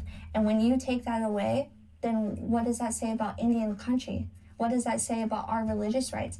It says that corporate over Native people. And that's why we want to ensure is that in this process, because we've already known that this has happened since time the United States was created, but we want people to know and wake up that it has an end, that it's continued, and that it's still here, it's still happening, and that this is America. This is what has always been America, and the indigenous people are always going to be the first ones out. All right, taking a quick break here from the Oak Flat land dispute to discuss some other relevant news this week. So the assassin that killed Minnesota State Representative Melissa Hortman and her husband, Mark Hortman, and shot State Senator John Hoffman and his wife Yvette has been captured, which is great. But according to court documents, the suspect allegedly used data brokers to obtain the victims' addresses and personal details before the crime. Senator Ron Wyden of Oregon says Congress doesn't need any more proof that people are being killed based on data for sale online.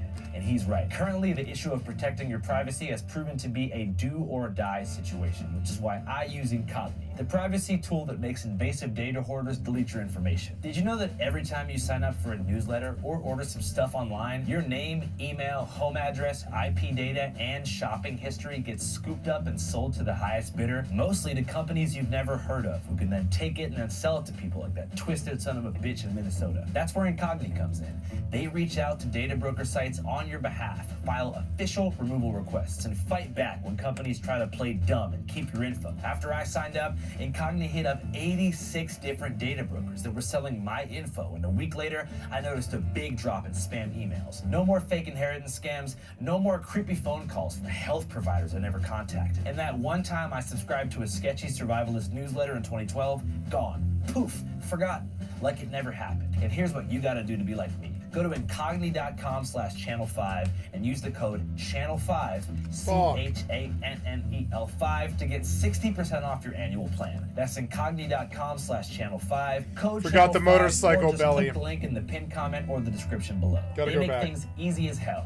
You just sign up, give Incogni your permission to fight for your data rights, and then sit back while they go scorched earth on your digital trail. If you're like me and you care about privacy and don't want your name, address, or even just your weird search history ending up in the hands of the highest bidder, get Incogni. It's that simple. Protect your info and take your personal data off the market before somebody uses it against you. Again, use code channel5 and Incogni is a incogni.com/channel5 scam in my opinion, because you have to pay a 60% monthly off. opinion. Supporting Incogni Sorry, a means monthly supporting us and helps keep Channel 5 fee, corporate or data and then free. when you So don't stay pay the safe out fee, there they and just get you just go right You back out mentioned there religion. where they can get you. So you mean like indigenous religion? Yeah. Like not Christianity? Not Christianity. What's it called? us, when I say indigenous religion, it's going to be, I guess, an umbrella of our Apache spirituality. Okay. And that could be for other different tribes and that connection to the land. So it's our spiritual tie and connection to the land that we practice every day. The earth, like our sacred places, whether it's Mount Graham, whether it's Oak Flat, and to, like the Lakota, for them it's the Black Hills, and for the Net, it could be the Confluence, it could be the Black Hills, and for the O'odham, it could be South Mountain. And for them, those are their churches. And so when they're destroyed, you can't rebuild those places. We practice that religiously every day. What we breathe, it's who we are. And so that's why we call it our religion, so that it can be recognized, because the United States government does not want to recognize our spiritual ties to the earth. When you start to recognize your spiritual tie to the earth, they have to take accountability for everything that they've done to the earth and to our people, because we've seen countless sacred sites be destroyed and exploited. And so that's why this fight continues, is so that we could be seen in the eyes of the United States government. And if they do not want to see us, then at least the American people know. Is there any overlap religiously with Christianity there? At Oak Flat? No, I mean, you're talking about like Apache spirituality. Is there can it exist in tandem with Christianity, or is it something separate? I'm just trying to kind of figure out. I think it depends. Yeah, I think in some sense to some people it might, and to others it might not. But when you take it back to Christianity, it leads back from the earth. And so when it comes to the Apache people and our ways of life, it's to the earth. I think that as human beings, the earth is our religion, and it sustains us. It makes us who we are. And so in that spectrum, it can be. Yeah. So it's a set of spiritual tenets that can accompany any major religion. Mm-hmm. And that has to do a lot with the ancestors and communication with the different spiritual realm of those who have transitioned. Yes. Which is tied to the land. Yes. Okay, that makes sense. So do you believe in God? I believe in our creator, yes. Oh, whoa. So kinda? So I believe that in our Apache way, we call him Yosin. Yosin is creator, and it's a higher power. And then we have Dian, which are our holy people. And Oak Flat actually has one of our gons. And the only way that we can explain it is like an angel, I guess. And see, this is a crossover between languages, right? And so for our gons, we believe that our red gon that came from our mountains. I live near a casino called Angel of the Winds. Because that's the closest that they know how to say it. It's a place that we wouldn't really call sacred, right?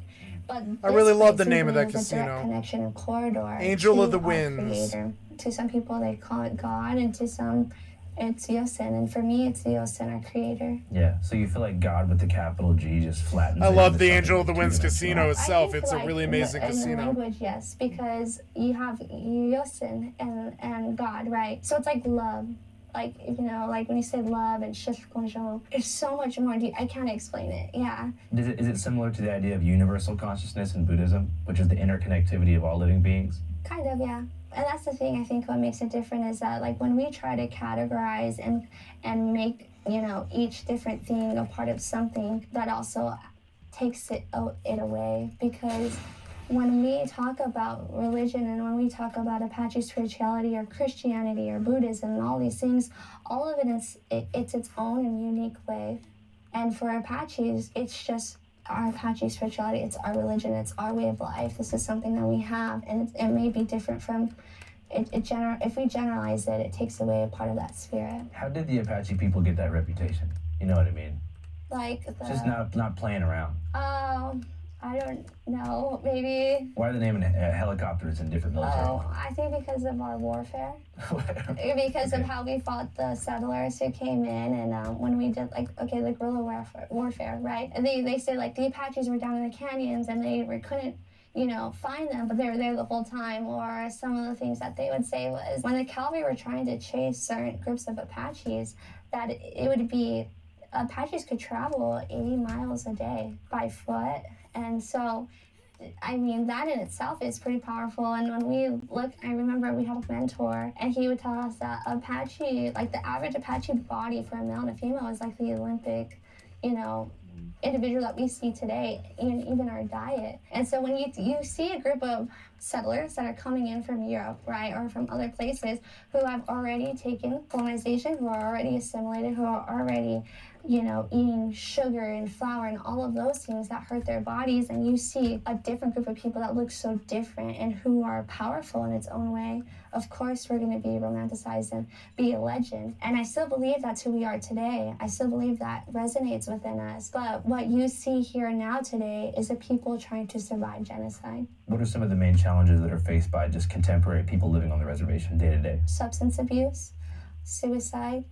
And I think right now what has really hit our community is the missing and murdered Indigenous people. We recently had a case where there's a girl, a teenage girl, her name was Emily Pike, and she was found murdered off of the reservation. I remember this! And that's something that we've seen across the Indian country is missing and murdered Indigenous people. And when you're Native and you're found dead or found missing or all of those things, the jurisdiction takes place. And it's like, what is a Native person? And we become a limbo. So that's what we've been facing. And then also, and a lot of that happens because of man camps. And why they're called man camps is because they're camps where people from different places are brought in to work at exploitation sites that are near sacred sites, that are near reservations.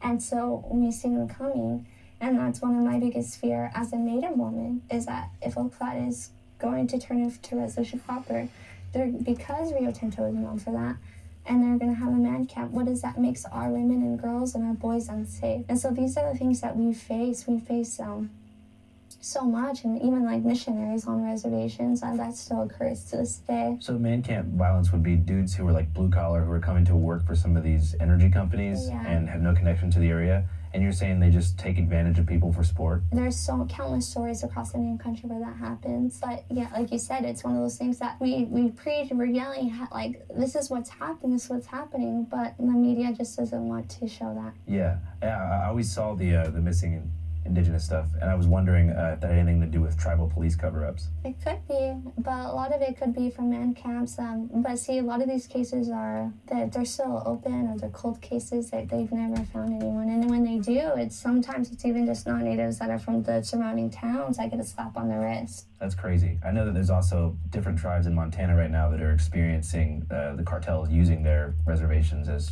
distribution centers and taking advantage of some of the sovereignty loopholes. Is that a problem in Arizona? Yeah, our law enforcement does face with certain things like that, and you hear stories and cases where families have to deal with just all of that turmoil. What we see as the United States people just allowing our people to struggle, is allowing our people to barely put their head over the water because we're drowning. Not only are we facing internal issues, but we're also facing issues by the state and by the government intended to do this. And so when I see all of these issues, this isn't because we're in a broken system. It's a system that is meant to destroy our people. This system is happening in the way it should.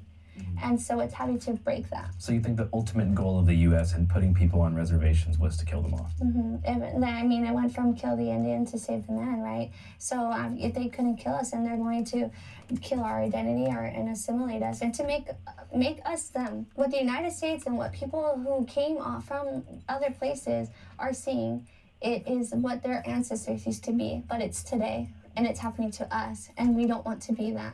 I don't want to not know who I am. I don't want to have my roots be stripped away from me and have that for my children. As I see people all across this country who are asking, what's my identity? Who am I? Where do I come from? Where did my ancestors come from? My ancestors are here. My ancestors are the earth and the land and the plants and the animals. They speak to me. They're a part of me. I can go outside and eat the foods that my ancestors ate.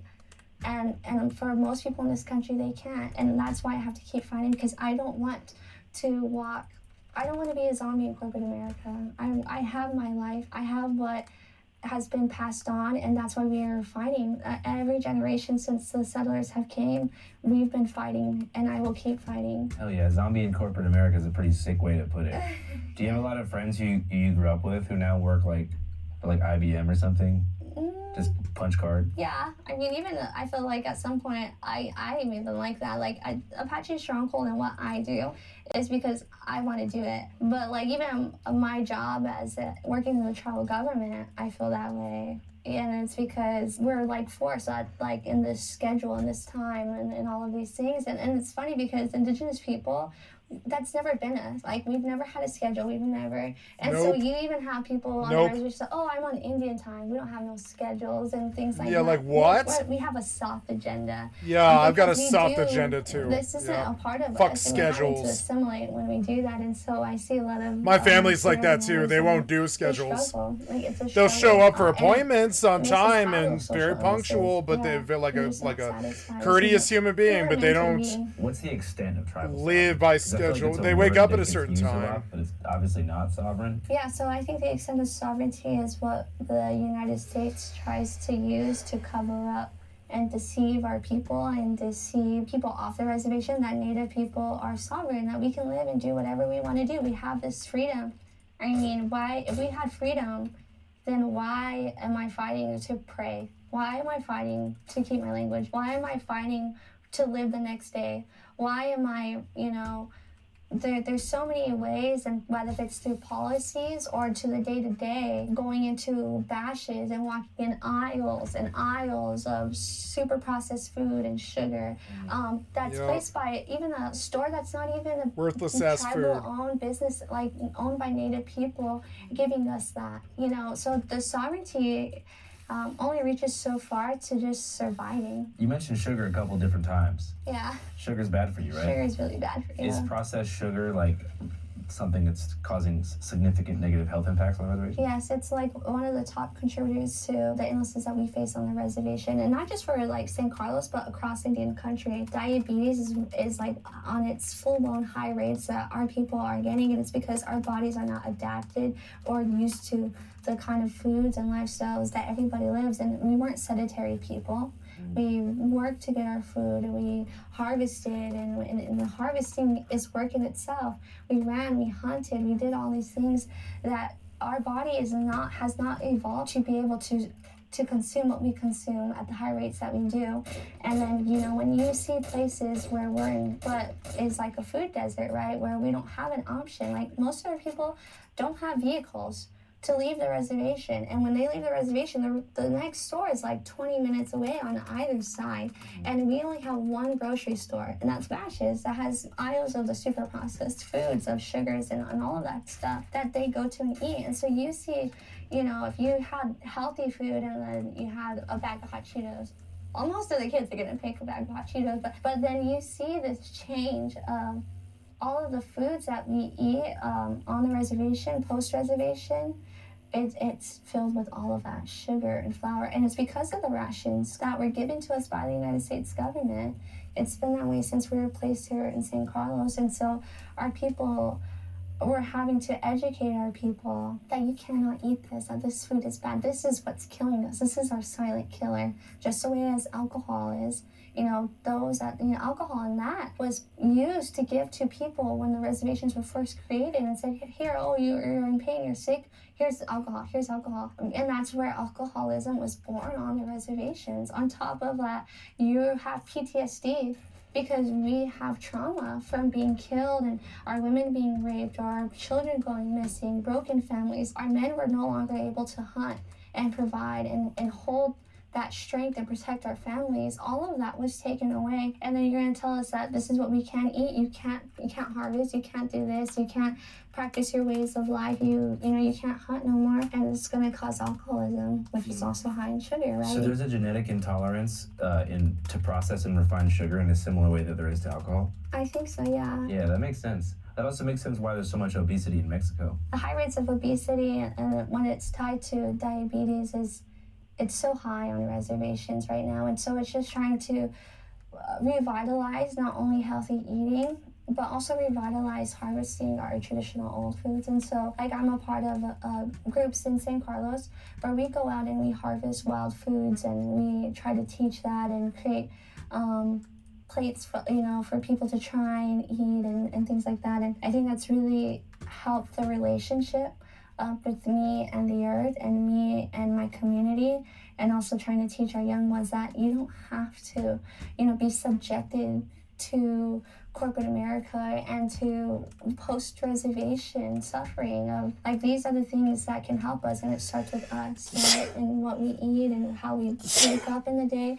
Those are a part of all of our philosophies. Like, being Apache is not like what it's like to be read on a book. It's not like we suffer, but we also survive, and in yet some small ways we thrive. And I feel that that sense of thriving is when I'm eating prickly pears, when I'm eating namajega, which is sabal fruit, when I'm eating tokoja and drinking and trying to find ways to incorporate this in my diet. And I feel like that, in this small sense, is the act of resistance. That sounds great. Do you want to give a message to somebody out there who maybe is about 15 years old inside of Bashes right now on the reservation, about to walk out with a tall boy of Steel Reserve, which is beer, and a bag of hot Cheetos and submit an application to work at a man camp in Oak Flat? Dude, that's gonna kill you. Our ancestors are not. Well, my thing is, would your ancestors be proud of what you are doing?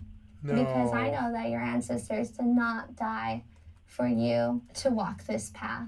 I know that they've seeded you to be like your ancestors and carry that resiliency and carry that identity of what it means to be Apache. I love what Steel it means Reserve. to embody freedom. The Apache people have always believed in freedom. But when we take in that journey to allow corporations, to allow genocide to be the weight on our shoulders, then we continue the invisible shackles. So it's time to break those invisible shackles. Is there somewhere where people can keep updated as to, like, you know, how they can get involved or something like that? Yeah, so we have a website, and it's apache-stronghold.com, and that has a load of, you know, press releases and documents, hydrologist reports, geological reports that are for Oak Flat, and ways to contact the Apache Stronghold, and also to contact their own senators and congresspeople. We have a huge amount of resources on there that if you want to know anything and everything about Oak Flat, it would definitely be on that website. Well, I hope it doesn't get built, and if it does, we'll pay some mercenaries to go set it on fire. Yeah. For sure. We use our Patreon subscriber money to hire a private security force to commit arson. Yeah, Resolution Copper will not win. Who's the CEO of Resolution Copper? Well, I'm not sure, yeah. Fuck him. What happened at the airport? Okay, so I was supposed to actually fly to Montana, to the Northern Cheyennes, and when I went out there, it was for a sacred run. My mother, she didn't tell me this until after the end, but we all had to get off the plane and everything was stopped. But it was, at the end of it, it was because we were getting death threats, that I was on the plane, and that they had messed with the plane, or they were gonna do something on the plane because I was going. And so my whole life, alongside with my grandfather, we've gone through a lot of people who want to hurt us, minors, just people who want to take our life away for fighting for Oak Flat, and all these death threats that we faced. And so anyways, the plane, we got out and everything was clear and things like that. But this happens often. You know, there are certain times where, like I said, when I was 6, my grandfather had to wear a bulletproof vest, and there's sometimes when I have to.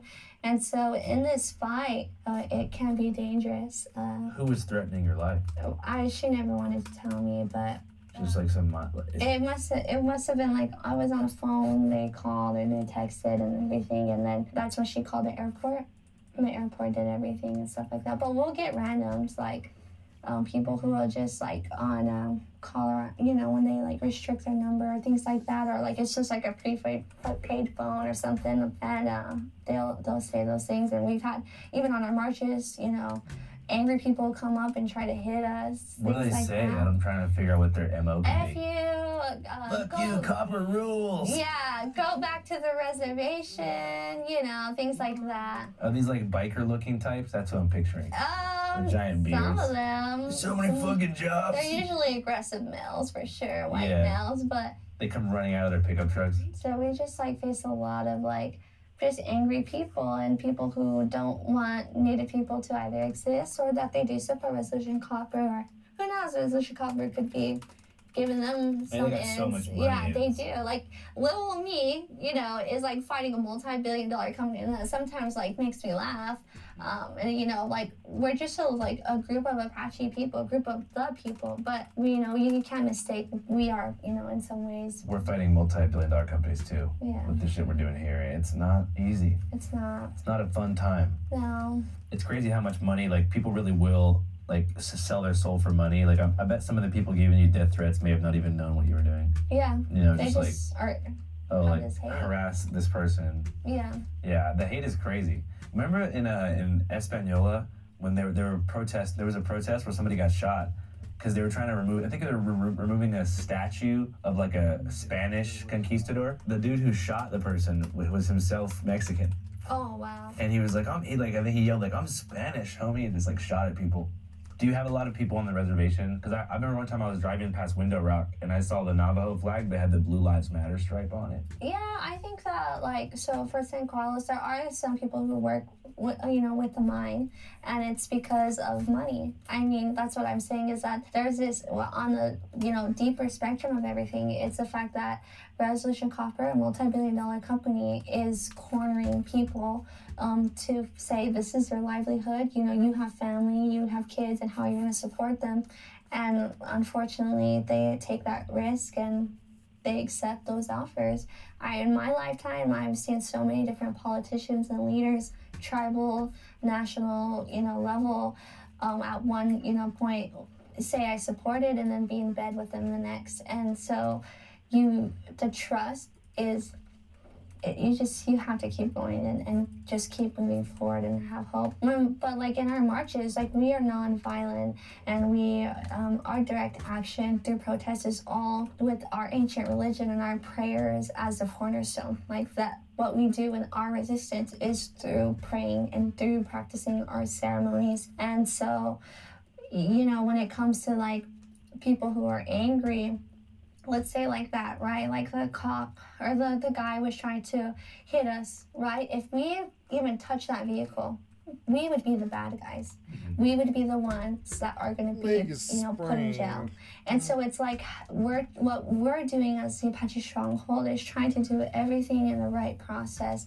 And that's whether it's through the judicial, right, to the Supreme Court, through the legislative, through like Save Oak Flat Act, or even now, you know, with the Apache Stronghold sending a letter to the president, and now through the executive. And in all of these ways that when you do the moral and ethical process, you're constantly reminded of the corruption that these corporations, that these politicians, you know, uptake and uphold to get their way, to selling their soul, like you said, or to do these things to harm and hurt others for the sake of their money, their company, their own power. And so I feel like during those marches and things like that, I have to be on my tiptoes. I have to walk on eggshells, because to them, I'm a brown native radical, you know, and I will always probably look that way when I'm honestly just trying to practice my way of life and pray. I am not trying to harm anyone. I'm not trying to do anything. And there's so much hate and harm that's coming our way. Yep. And you And it's fucked up. I get, like, if a person is coming to me and they're gonna hit me, they're just gonna have to hit me and hit me and hit me. And if I die in that, I die in that. And and my life will go, you know, for the sake of Oak Flat.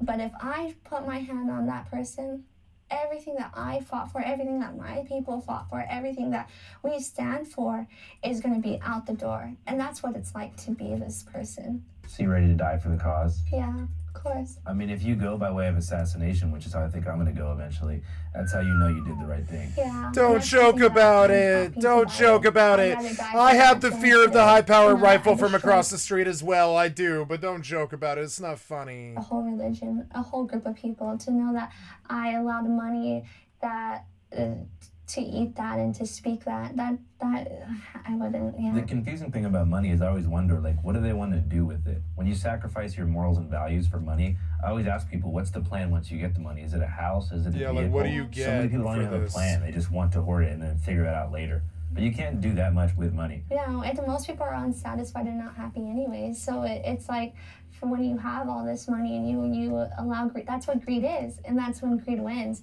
Is because it's when it's seated in you and allow it to corrupt you. that what keeps you from wanting more and more. And what does that do in return? Just continue corporations. It continues this demand and supply. Like, that's what they want. That's if that's what everyone became, then, you know, the quicker we'd all go out. Yeah, I was reading a study the other day, said that the highest depression rates in America are among the bottom 5% and the top 1%. Wow. Because the really poor are just like they're kind of crabs in the bucket trying to get out. Yeah. And the top 1%, I don't know if they're spiritually tortured from exploiting people or something, Yeah. but they hate each other. They're jealous of each other, and you never win the rat race. Yeah. They're probably so paranoid that someone's trying to take their money anyways. Yeah, because they can't trust anybody. Yeah. I mean, if you had $1 billion, you can't trust anybody. Yeah.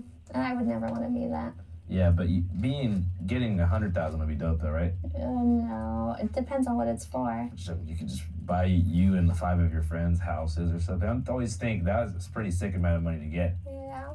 Or you could hire bodyguards. I just want to know where that money came from. I could never accept it without knowing. Well, at least you can trust your grandpa. Oh, yeah, for sure. Who's very much alive. Yes, he's alive. He's so alive. He's running and eating and, yeah, he's alive. Channel 5 Live worldwide, Hollywood and Vine. Fuck the authority, Channel 5 News. Channel 55. We don't fuck with clusters. And 5 is the best number. Hey, you. That's right, you. Are you a documentary filmmaker or a journalist whose work is being held captive by the fat cats at the Hollywood studios? Or even worse, being held back by a tyrannical parent organization like Vice, Fox, and Mother Jones? Well, I have great news for you. Those days are over, because we are launching our own independent documentary platform called C5.now. C5.now. C5.now. C5.now.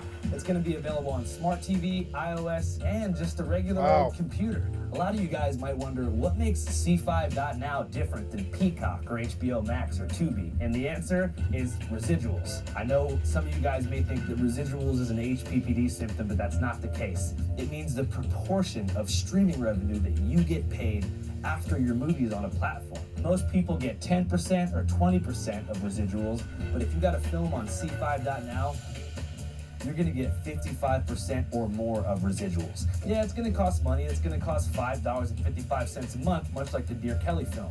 But the thing is, that money's gonna go straight to the director, straight to the executive producer, straight to the people who actually put money into the project itself. So we don't gotta fucking break off fat chunks of change for all these fat cats telling us how to think. So if you have something you want to submit, just do me a favor, email me that to submissions@channel5.news, and you too can be a part of C5.now. We're not gonna change your edit, but we will give some feedback if it's not that good, but it's almost there. Maybe less music. Put a little bit less music on there if you want to, but you don't have to. And that's key to Channel5.now. Suggestion, not enforcement. And the best thing about C5.now is you don't gotta be 18 to sign up. Content for all ages, not just adults. We're gonna have documentaries for kids about the history of Roblox or how to succeed in Minecraft. Maybe we'll have some Mr. Beast stuff on there, not sure. Maybe even other languages one day.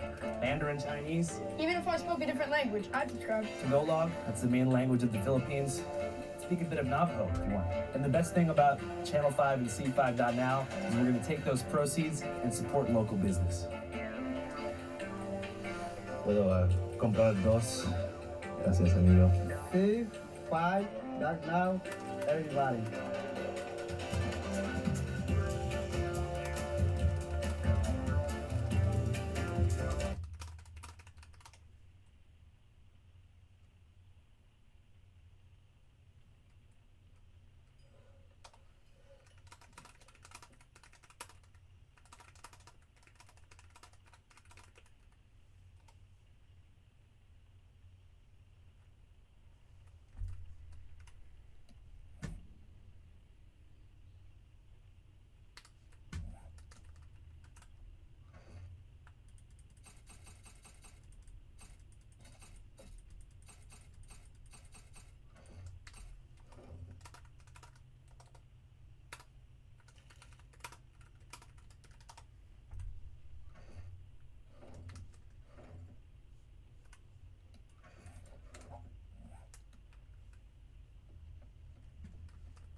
Hello, guys and gals, me Mudahar, and you know what? I woke up early at the crack of dawn this morning, and I realized, why am I playing video games? Why am I building like a good computer when I'm getting excited to play a video game that released 25 years ago, boys? You know, I was walking around in kindergarten when System Shock 2 dropped, and I'm playing a remaster of it. You know, I'm enjoying it. I'm having a good time.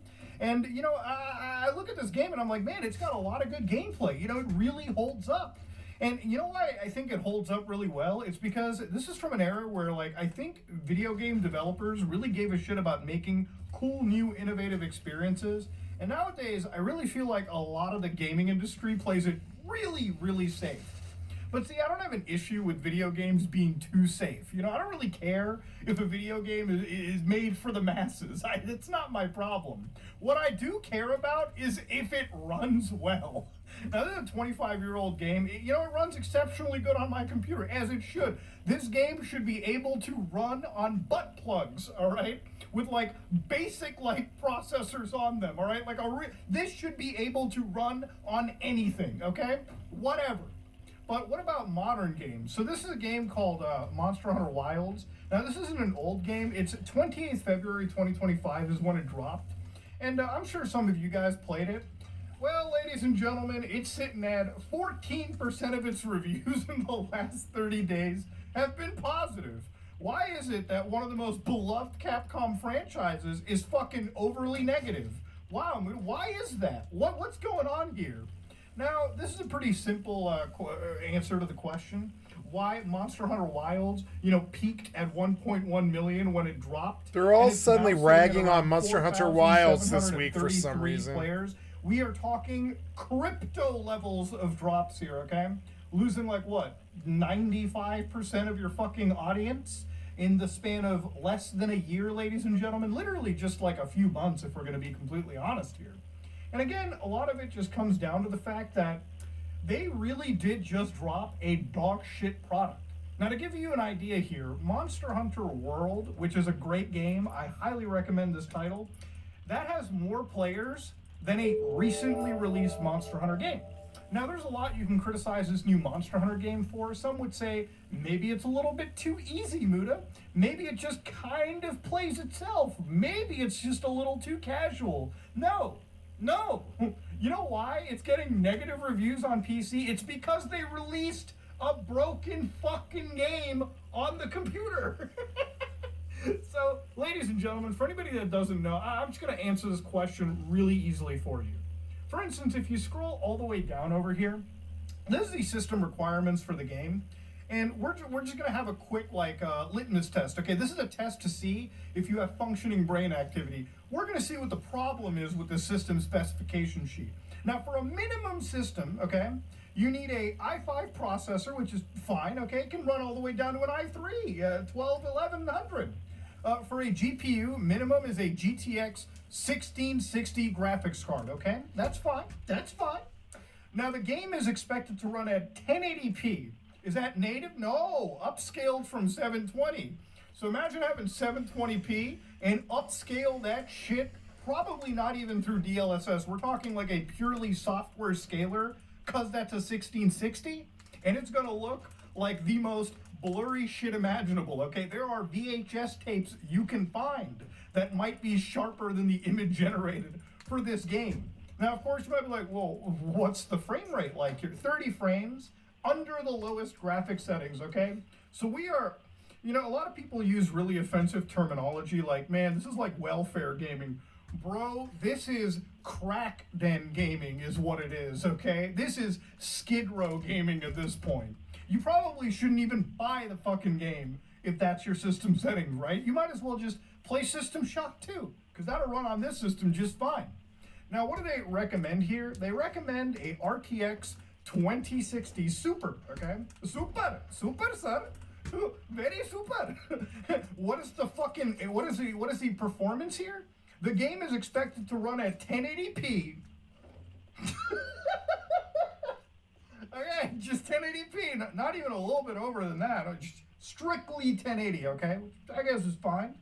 60 frames. You're like, okay, that's fine. That's cool. With frame generation enabled. under the medium graphic settings. Not even high, not even about frame generation to even get to the 60 FPS, okay? So we're talking you run the game at 30, and then you generate a little bit of that fake frame bullshit, and you get all the way to 60. Now, given the fact this is a 20 series graphic card, this is not even actual NVIDIA's DLSS frame generation. This is like other software level frame generation. So if you think the latency is bad underneath the NVIDIA version, just wait until you fucking play with software generated like frames, okay? Or just like without any hardware support. It's even worse. And this is coming from somebody that has personal experience with this type of shit, okay? I played through Cyberpunk 2077. Why do you always mention Cyberpunk? I hate Cyberpunk. It was a okay experience, but I'm No, not it gonna wasn't. fucking sit here and lie and say that there was not a goddamn ounce of input lag. I can only imagine how bad it gets with 30 frames being fake framed to 60 with actual like just pure software solutions. So look, anyways, this is not like a fucking technical breakdown. This is just a sign to show you that if you read this spec sheet and you still bought this game, for, by the way, the off-sale price is 90 Canadian dollars, then you're an actual fucking idiot, okay? I'm sorry to say, you fucking lick windows is what I'm gonna put it out, okay? You actually unironically sipped dog cum if you unironically bought this expecting good performance.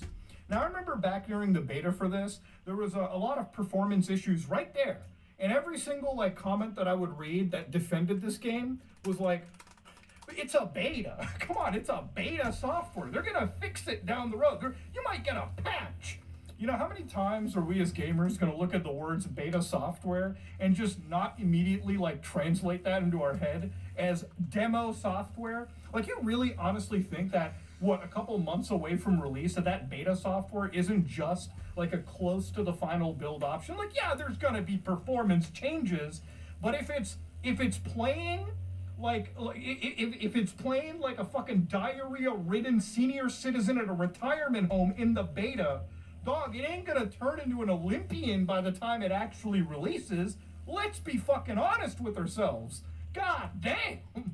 Now, again, the reason for me making this video is not because, like, you know, I'm mad necessarily at the gameplay for Monster Hunter. Actually, I think the gameplay is pretty cool. I'm sure it's some fine. Of the casualization they've done might be a little bit overboard. But generally speaking, it's a pretty sick open world game. The problem is if it actually works at a playable frame rate. Now, the thing I is, bet they Monster fix it Hunter too World is inside not of the like a only game week, to release and unoptimized that's gonna box cause a version problem of the too, product, because okay? then they admit These that gamers, they like, just especially don't bother if you to were do back it in, till we like, make them. 2007, They're such like that era shitheads. of PC gaming, with the DRM, with the shitty technologies that would be released at that point, yeah, it was a bad time. But shortly after, I would say towards the tail end of PS3 360, I think we started to get a little bit better when it came to the PC gaming support.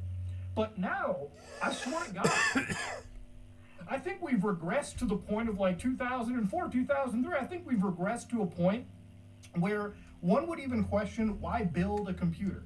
Why even build PC gaming? In fact, why even go out and play some of these games on consoles when they're just as bad at times? Like, if you look at games like Mind's Eye, even if you played that shit on a PC, PlayStation 5, Xbox Series X, you were still getting a dick in the ass one way or the other, okay? It's just, maybe on one platform like the PC, you could get the dick in the ass at 60, 70 frames, whereas on the others, it's just gonna crash no matter what, okay? It is what it is. But this is the thing that I don't get, okay? Capcom has not released this standalone by itself, okay? This is a long-running thing for a company like Capcom.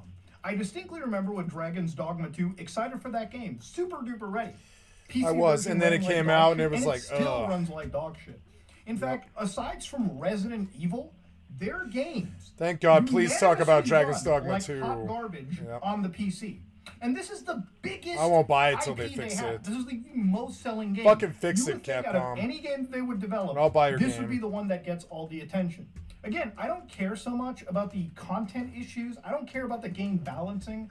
I'll let an actual Monster Hunter diehard explain that, okay? That's their realm. But I do care about this from like the consumer perspective. They are selling an actual broken game, and then they have the balls to slightly complain about the fact that, you know, these companies will just say, man, nobody's supporting our games. Nobody's buying any of these products. Maybe we have to shutter these IPs down the road. Looks like gamers just aren't interested in Monster Hunter, so to speak. It's not that gamers I'm not. I don't want to fight BAMs all day. That sounds actively boring. just still releasing I know what that the game most is. broken software that you could ever imagine, all without like ever expecting. I was remembering like with Mind's Eye when it came out, like a few days after it released, even the company behind it was like, "Oh my God, guys, we are absolutely shocked that the game is having performance problems. How do you not run this at your offices and come to a realization that maybe we should not release the game?" You know, I really feel like games have a first, I guess you could say, like impressions mentality. Like if your release and the subsequent weeks that follow it are not good and gravy, your game is going to absolutely die and wither. And it's going to take a lot of effort. Like we're talking Cyberpunk 2077's No Man's Sky level of effort and commitment to even try and turn that around. Like those games are kind of the exception. They are certainly not the norm in this industry. Now again, to go to Monster Hunter Wilds, like it's a game that looks pretty, but again, I just played through, like, I didn't finish Death Stranding 2, but I've played like probably 20 to 30 hours now of that game. And I'll tell you right now, without half the technologies this game is relying on, like ray tracing and frame generation, somehow that game not only looks sharper, but better than what's going on here. And I know somebody's gonna go, but that's an open world that's really dead, Muda. It's got nothing going on. And I'm just going to tell you, bro, that's a holy cope right there if I've ever heard one. Not only does Death Stranding have actual like combat to go up with, but it's also running this game at a higher average resolution than the PlayStation. Now, from what I understand, Monster Hunter Wilds is running at around 1080p, and it uses upscaling technology to get to whatever your display is. But on performance mode, it can drop as low as like 720p. So again, we're kind of touching at worst those PS3 level like resolutions. But it runs smooth because we have to crank everything down to the point where it's literally at least 2 generations behind what it should currently be. And that's not okay. Like that's not an answer to anything. That's not how optimization works. Optimization works when you look at your engine and you look at the limitations of that engine and you think, okay, if it's really successful at a slight open world at best Resident Evil game, how do we make sure we can achieve it with this seamless open world that is Monster Hunter? If you can't manage to make that work, then maybe delaying the game is an important part. Because if it doesn't work well across the board, and this is just, again, I want to stress, it's not just a PC thing. I think the turnout on console isn't even that good either, right? And I played this on a PS5. They think 60 FPS is acceptable. I don't think so. Battle, it can get smeared. It hasn't been for 5 years. I ended up even buying it on PS5 in the first place is due to the fact that it runs at a better overall a frame rate. And unlike PC, I know that at least the stutters here were going to be non-existent, as opposed to a stutter problem that is still a huge issue across modern PC games. Art of actually optimizing your game has become completely dead and written, okay? I'm not going to blame, certain technologies entirely, even though I just kind of did with ray tracing. There's still a lot of good games that drop with these technologies like Cyberpunk that do take advantage pretty well. But at least when it comes to companies like Capcom, something with their engine, something with how they implement this stuff just does not fly. And it hasn't flown since this game dropped in February. And if anything, they just actively refuse to fix any of this. Like, they're not even releasing any meaningful content for a game that's supposed to have meaningful content drip-fed months after the game's release. But it doesn't even matter. They could release the greatest boss fight. They could release the greatest amount of content with this game. But if you can't actually play it, even under the most expensive computers in the market right now, because this game stutters, when your game shits itself more than somebody with chronic loose motions or something, like on a daily basis, then it doesn't matter how good of an update you release or how great of a boss fight that comes out. That is something that I think needs to be addressed. And I feel like for a lot of gamers that have spent money on this and are just actively complaining, I really feel like the best way I guess you can kind of do with this is probably raise a stink, or maybe not even buy another expansion that's coming out this way. There's a reason why I didn't even buy this game on PC, and it's simply because I knew the writing on the wall that Capcom did not care about releasing a proper product. They don't and care. Even on the PS5, like, it's not perfect, but at least it's far better than the stuttering messes that you could get on PC. Again, it's just a baffling reminder as to how companies create this kind of stuff. and then they don't bother fixing it, and then down the road, there's complaints about gamers not being interested. Like, dog, can you blame the actual gamer here? Like, can you blame somebody that came home, spent like their hard-earned money, and then got treated to a piece of software that cannot even properly function across all sets of hardware? That is the stuff we need to be talking, man. And I'm not even getting into the entire discussion of things like DRM, like de novo, which limits me from using this game across multiple sets of actual like hardware, all because that's just their arbitrary. Yeah, I ripped off restriction. Dragon's Dogmas Like, bro, 2, if I were to and it was run such this a on better multiple experience. computers, or even try to run this on my Steam Deck, as stupid as that idea is, I should be allowed to. Simply Dragon's Dogmas because 2 is I bought my good, game, too. I It's, should like, be allowed actually to good. just connect to the internet, since I already have signed into my Steam account actively. I should be allowed to run this game all day, every day. Why is it that not only are they selling me a license, but they're selling me the most invasively annoying license imaginable? You know, this is one of those things where, like, I've just been watching it from the sidelines. Like, I'm somebody that has tried to really get into Monster Hunter, and I play Monster Hunter. Like, it's not that I don't. I've been playing this franchise since the PSP days. I just don't. have not been, like, the most active player. But I thought that was going to change with Monster Hunter Wilds. It unfortunately has not. And if anything, it's the one game that, for a lot of my friends who do actually play this, especially my friends on the PC, it's just one of the most awful experiences out there. And you know, it'd be one thing if this was a free-to-play game, but it is not. It is a fucking full-priced release. And they just won't fix it. It's actually insane. Anyways, if you like what you saw, please like, comment, and subscribe. Dislike if you dislike it. Man, I tell you what, dude, gaming is... Buy good games like System Shock 2. They're not only cheaper, but thank God they run better. Even if you want to play something recent, buy the System Shock remake, man. Buy Shadows, buy anything else. Just don't buy the PC game made by a multi-million, I billion don't dollar want to play company. the System Shock remake. I know Somehow how still can't puzzly it manage is. to optimize it at all. Insane. I don't like puzzles and how they do it.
Oh my god.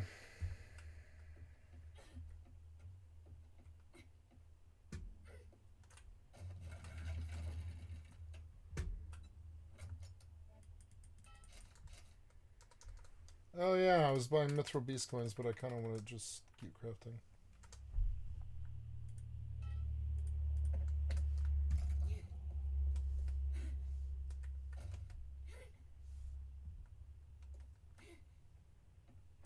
So I pulled the misc in the ammo crafting box.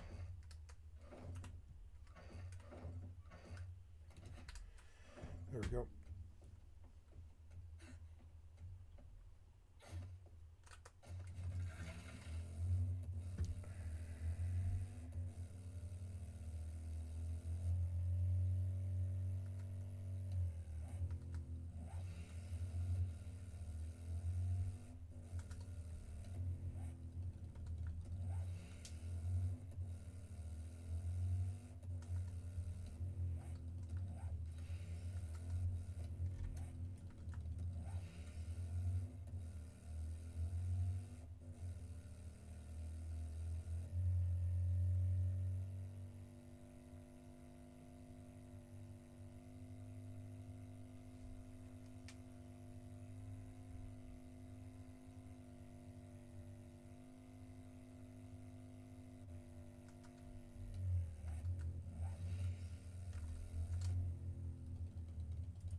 Some of this is misc.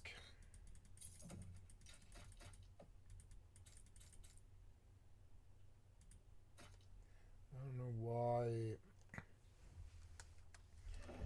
That stuff is seeds.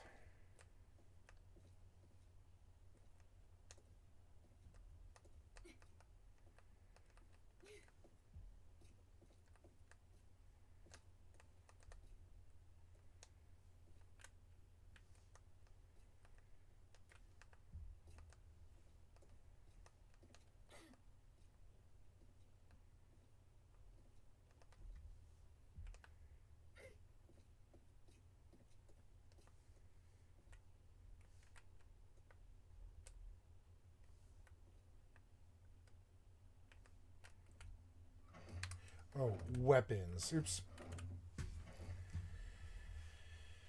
So, I screwed up there, and I'll just erase it. That's okay.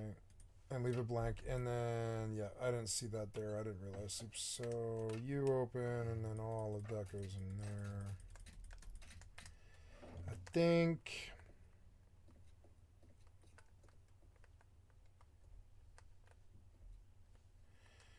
There's a lot of things for... Oh, God. I have to, like, see everything. Seeds. There's weapons.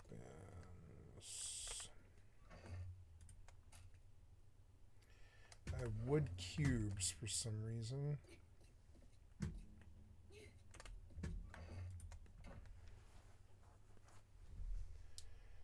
I thought I told you to go back to the main. Private equity is destroying America. High spell. Should you play? What is high spell?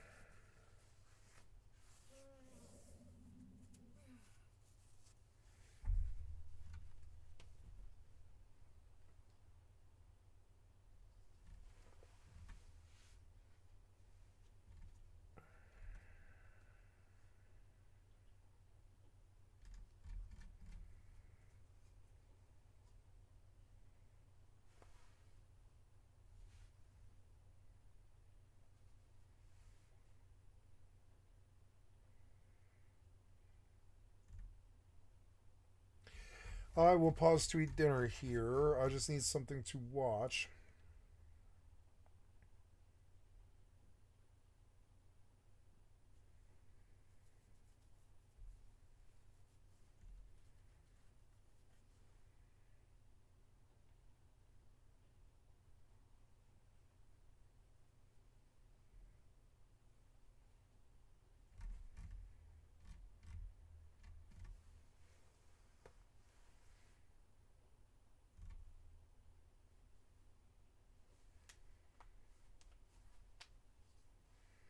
Oh yeah, the fishing update, yeah.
Ooh, here's a Sunny V2 about Notch.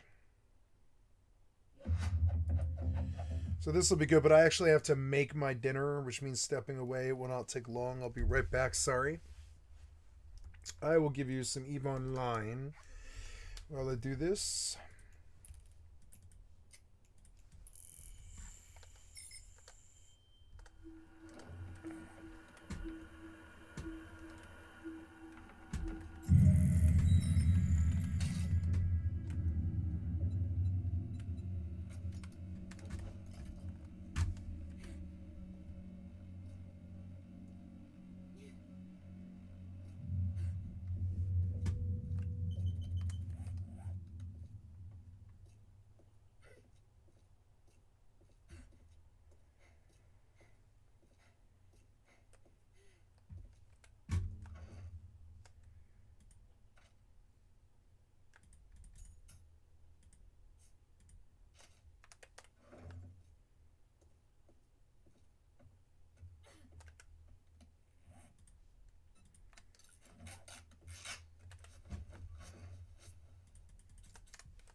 Beautiful sunny day.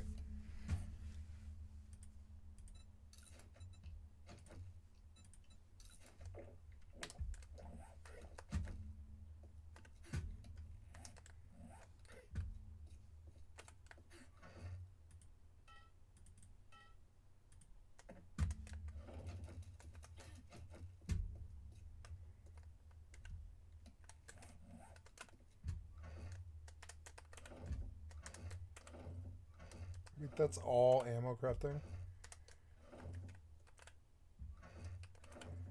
Where the hell did I put all the other ammo crafting?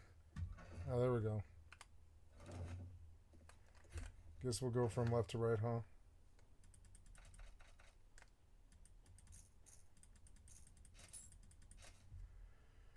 Okay.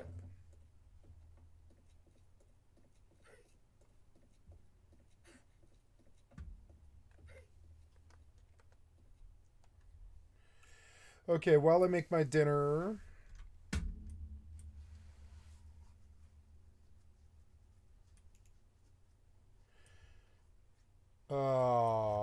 I will leave Eve on the screen.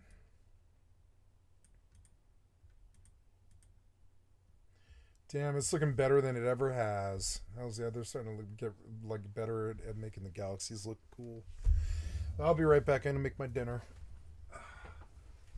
Oh, I guess I will have another wrap. Yeah, I think that is what I'm gonna do. So just get. Or I don't know. I think today I want a Mexican meal. Or I don't know. Yeah, maybe I'll have like a Mexican meal, I guess. So we'll pull this and we'll fold it in half. Like a paper towel. Yeah, this is a paper towel. There we go.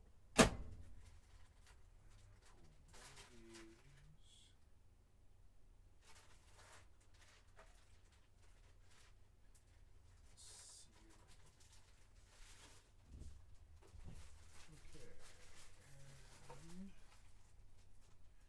and I would like to pop a can of beans.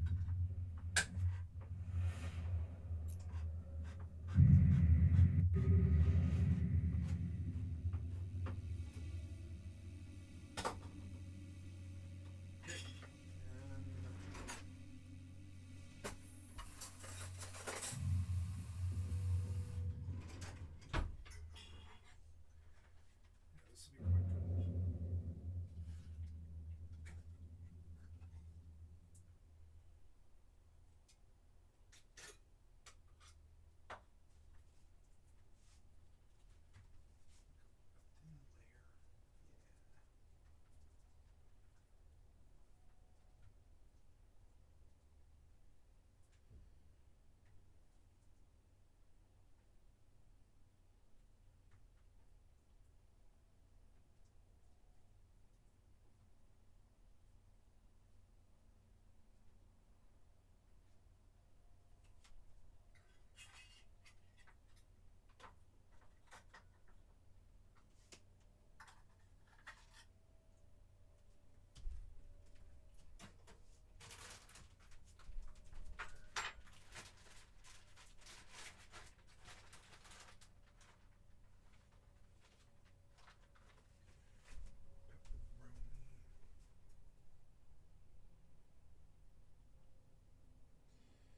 No, I don't think I want pepperoni.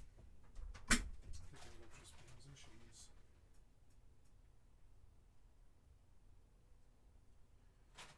Seems good to me. Throw a couple of seeds in here. You know, I got black olives.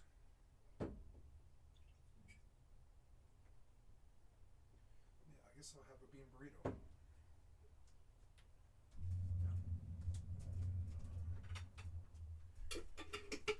Yeah, that's kind of amazing. Okay. So then we tuck and fold and we quite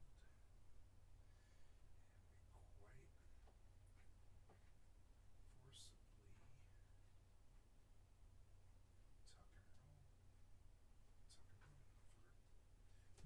Stuffed burrito. Gonna be real good.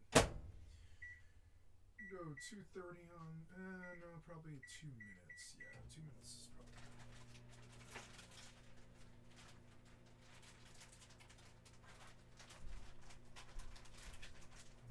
Stuffed burrito. So, here we go. Then, I want a fancy orange leche in my glass bottle. Fancy orange leche would be amazing. Hold on, I want to shake this though.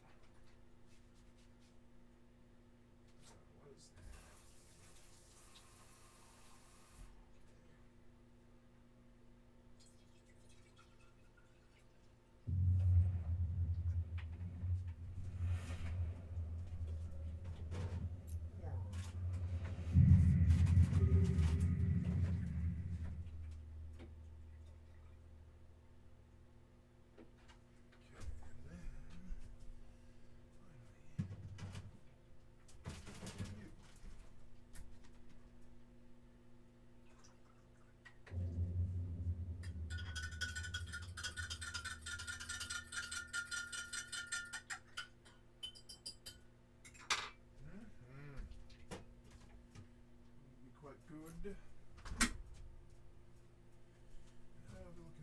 That's looking pretty good. I think I'll have it in this bowl.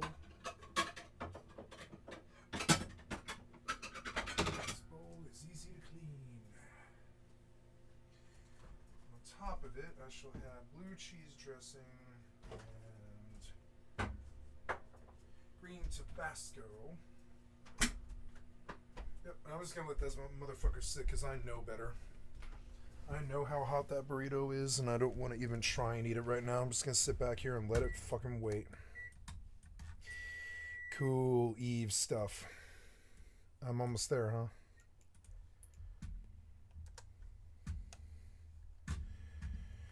So, nice. Wow, those trees got really fucking tall. I don't have my oh no, I guess I do.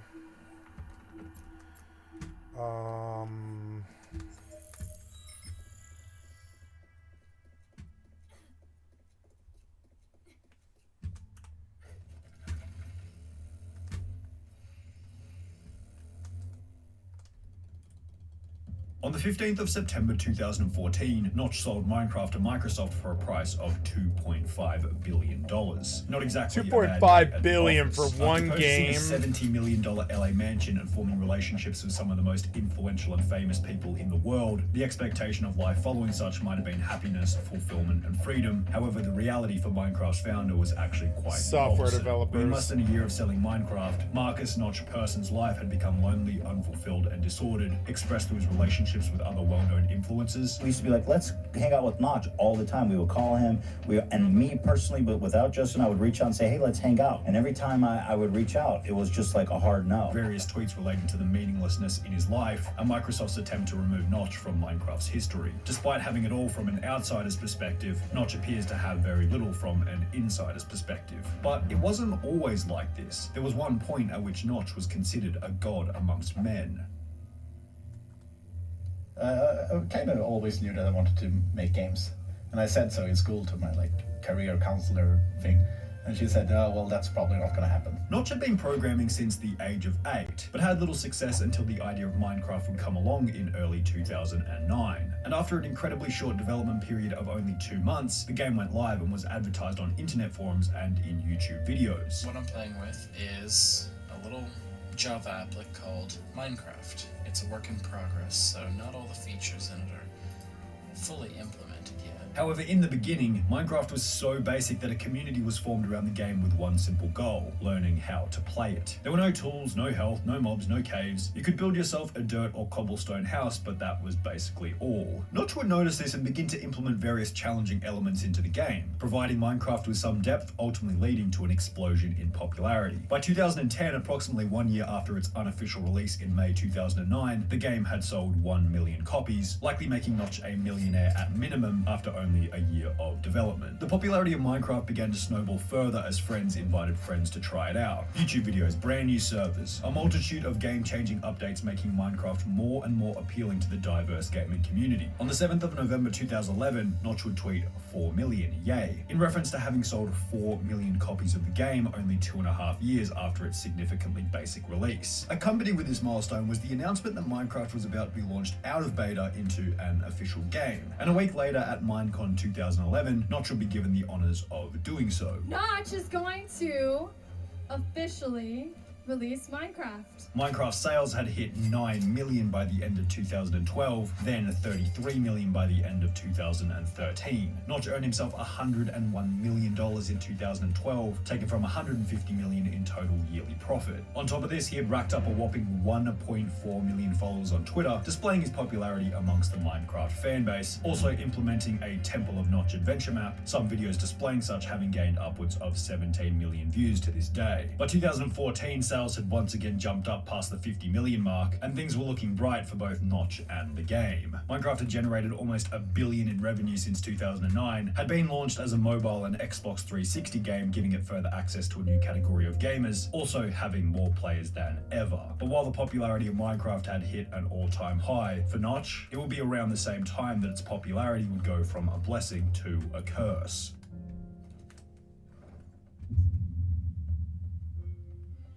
but people still get very upset with like me personally, even though I wasn't even working on it anymore. I just figured like, I don't know if I want to put up with this anymore. Notch explained that by 2014 he was barely working on Minecraft anymore, as Jens Bergensten had taken over as the lead developer following the game's official release in late 2011. Here was the issue. Since Notch was known to be the original creator of Minecraft and was also still the main shareholder of Mojang, he was getting the majority of hate for every single negative aspect of the game. Notch described this experience to be, "It's very stressful, it really got to me. I didn't want to work on the project anymore because I wanted to just write prototypes of new games and stuff, the stuff I actually get happy from doing." And on the 16th of June 2014, while sitting with a cold in his Swedish penthouse apartment, he would impulsively tweet out, "Anyone want to buy my share of Mojang so I can move on with my life? Getting hate for trying to do the right thing is not my gig." Notch explained that the tweet was somewhat of a joke. However, within only a day, he had a $2.5 billion offer from Microsoft for his 79% share of Mojang. Notch stated, "And I thought about it for a while and I said, yeah, maybe it's time." And that following the sale, he planned on working on new prototype games as that's where his happiness was derived from. After deducting taxes and other various expenses from the sale, Notch ended up with $1.3 billion in cash, placing him in the top 2,000 richest people in the entire world. In a final blog post relating to the sale of the game, Notch would state that, "It's not about the money, it's about my sanity." However, it's not exactly like Notch was going to sit back and do nothing with his newly found fortune. Approximately 2 months after the sale of Minecraft, Notch would set an LA property sale record after the purchase of an extravagant $70 million Beverly Hills mansion, apparently outbidding the likes of Jay-Z and Beyonce for the home. From this point onwards, Notch began to live like a king, partying with famous individuals like Zed, Selena Gomez, and Dylan Francis, also beginning to host weekly parties at his new 23,000 square foot mansion. He does have this crazy parties like every Friday. He should at least be self-aware of what he's doing. He's known. I mean, people know him in LA in the partying scene as the crazy Beverly Hills party guy. Notch was quite literally living the 16-year-old fantasy Okay, it's time for lifestyle. dinner. I'll be right back. $1 billion cash in the bank accompanied by a completely free schedule, what many would consider to be the ultimate life. However, unsurprisingly, it wouldn't be long before Notch would reveal the truth behind how depressing such a life truly is. Over the weekend, the man behind Minecraft, the online game, broadcast his stress on Twitter. In a string of melancholy tweets, Marcus Persson wanted the world to know that it's just really hard being a billionaire. On the 29th of August 2015, approximately 1 year after selling the game, Notch would tweet, "Hanging out in Ibiza with a bunch of friends and partying with famous people. Able to do whatever I want, and I've never felt more isolated." This tweet seemed to be a catalyst for releasing a bunch of Notch's bottled up emotion, as he would then tweet out, "The problem with getting everything is you run out of reasons to keep trying, and human interaction becomes impossible due to imbalance. In Sweden, I will sit around and wait for my friends with jobs and families to have time to do shit, watching my reflection in the mirror. When we sold the company, the biggest effort went into making sure the employees got taken care of, and they all hate me now." Not only did these tweets refer to how lonely Notch had become, but one tweet referenced his marriage that had ended in divorce. Another element of what you might call Notch's tragic life. I think we watched this I found a video red already, girl, but she's I afraid of me and wanted my to see it lifestyle, again. and went with a normal person instead. On the 13th of August 2011, Notch married fellow programmer Elin Zetterstrand, the sister of Christopher Zetterstrand, who created some of the popular artwork seen around Minecraft. Notch and Elin had a daughter together. However, by July 2012, only 11 months into their marriage, Marcus and Elin had filed for divorce. On the 15th of August 2012, 1 year and 2 days after getting married, Notch would tweet out, "As of today, I am single, #mixed emotions." It's hard to figure out exactly what to make of both Notch's tweet and his short marriage, but it seemed to reveal that Notch wasn't very good at handling adversity. He sold a $2.5 billion game just because he was tired of being attacked on Twitter, and perhaps this is a bit of a low blow, but he couldn't even stick it out in a marriage for more than 12 months. I'll give further examples later of why this is important, but for now, it's just an interesting thing to consider. Following the previously mentioned Twitter rant about feeling isolated and lonely, Notch laid relatively low in the media, continuing to program small indie games while hosting his extravagant yet lonely parties at his LA mansion. However, in 2017, Notch began to appear in the mainstream media once again, this time for his political opinions. Mr. Minecraft, not himself.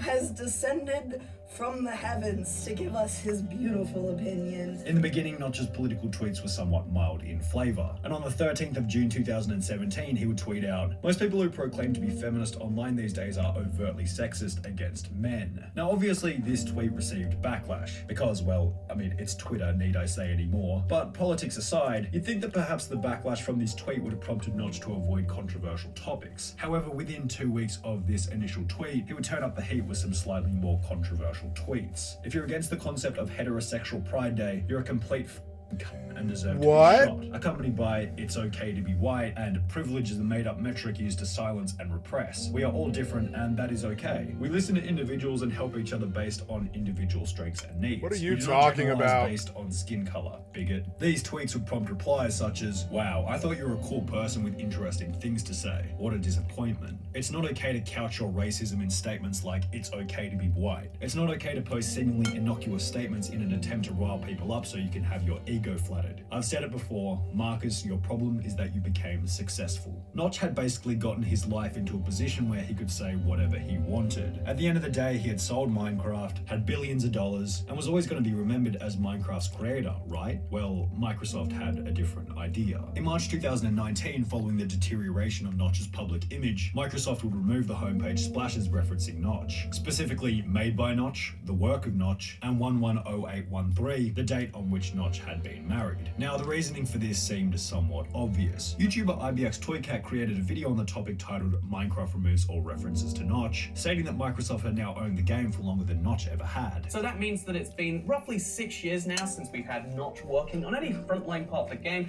and also it means, interestingly, as of this year, would have had the game be in Microsoft's hands longer than it was ever in Notch's hands himself. Meaning that the work of Notch... Imagine how much better this game could have been. However, the removal of Notch from the game was also without a doubt a result of his strong political opinions broadcasted to his Twitter feed. Big companies don't like controversy, and Notch is not just a little bit of controversy, he's a lot of controversy on a whole bunch of different levels. Perhaps another reason Microsoft had done this was because only 1 day prior to his removal, someone tweeted at Notch asking, "Notch, what do you think the golden year of Minecraft was?" To which he would respond, "2019. Nah, just kidding, this year sucked for it. To worried fans, remember, it's yours, not theirs. You make your own adventures in there and anywhere else you go." Microsoft's distaste for Notch would then resurface 1 month later in April 2019, when Notch wouldn't be invited to celebrate Minecraft's 10-year anniversary. The creator of Minecraft, Notch, is not allowed to attend this 10-year anniversary party. Let's see why he's not allowed to attend it. In an interview with Variety, a spokesperson for Microsoft would state, "His comments and opinions do not reflect those of Microsoft or Mojang and are not representative of Minecraft." In a somewhat abstract They display of wokeified maturity, him. Notch wouldn't respond to Microsoft for this decision and instead decided to stay quiet on the topic. Since this event, Notch seems to have matured slightly, being a little wiser about what topics he discusses on Twitter. However, there are still many prominent elements relating to Notch's fairly lonely life. He's decided not to marry again with his relationship status unknown. He assumably still resides in his 23,000 square foot LA mansion solo, and it'd be hard to see a shift in the opinion of human interaction becomes impossible due to imbalance when his net worth has increased by $500 million since making this tweet. In a bizarre kind of way, Notch's life became exactly like the very first version of Minecraft. There were no mobs, no lava, no danger, and you could just kind of do whatever. While the lack of challenge provides complete freedom and safety, it also made the game kind of boring. The game only blew up and became popular when a creeper had the potential to blow up your house, or you could lose your diamonds that you spent so long finding simply because you weren't careful and decided to dig straight down. The challenge is what made the game worth playing, as is the case with many aspects of daily life. Notch stated that the reason he sold Minecraft was because he was tired of being blamed for things that weren't his fault, but in a weird way this was the challenge sustaining him. When he sold Minecraft, he had no game to fix, no people to deal with, no one telling him what to do, and his ultimate problem became his eventual lack of problems. But I mean, your combat $1 did billion suck. and nothing to do is Minecraft Classic all over again. There's no challenge. It's an extravagant dirt house without the potential for a creeper to come and blow it up. It's having a portal to the nether while playing in peaceful mode. It's playing Skyblock if the chest were to already have hundreds of resources ready for you to use. Each situation sounds incredibly awesome in theory, but when played out in reality, you're bored after 10 minutes. This was best highlighted in Notch's tweet stating, "The problem with getting everything is you run out of reasons to keep trying. The challenge is what makes a game worth playing and a life worth living, And it seems as though Notch discovered this the hard way after renouncing all of the difficult aspects in his life, exchanged for what he assumed would be the dream life, but unfortunately being greeted with loneliness, unfulfillment, and despair on the other side of the equation.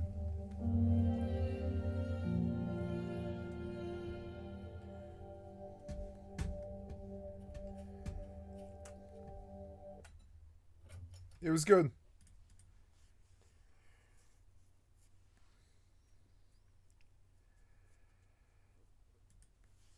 If you had a random life and career as a creator, would you cheat with your best friend's girlfriend? Would you exchange lewd messages This with isn't my countless underage style fans? right now. I don't think I'm going to do that.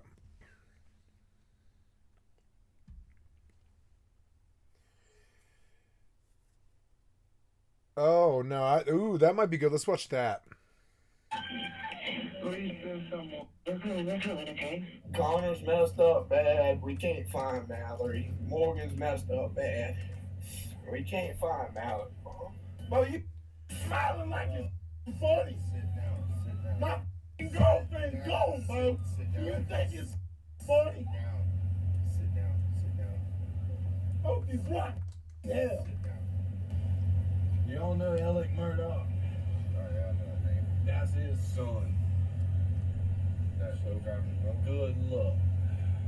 Murdoch family is well known in South Carolina. They've sent thousands of defendants to prison and more than a dozen men to death row.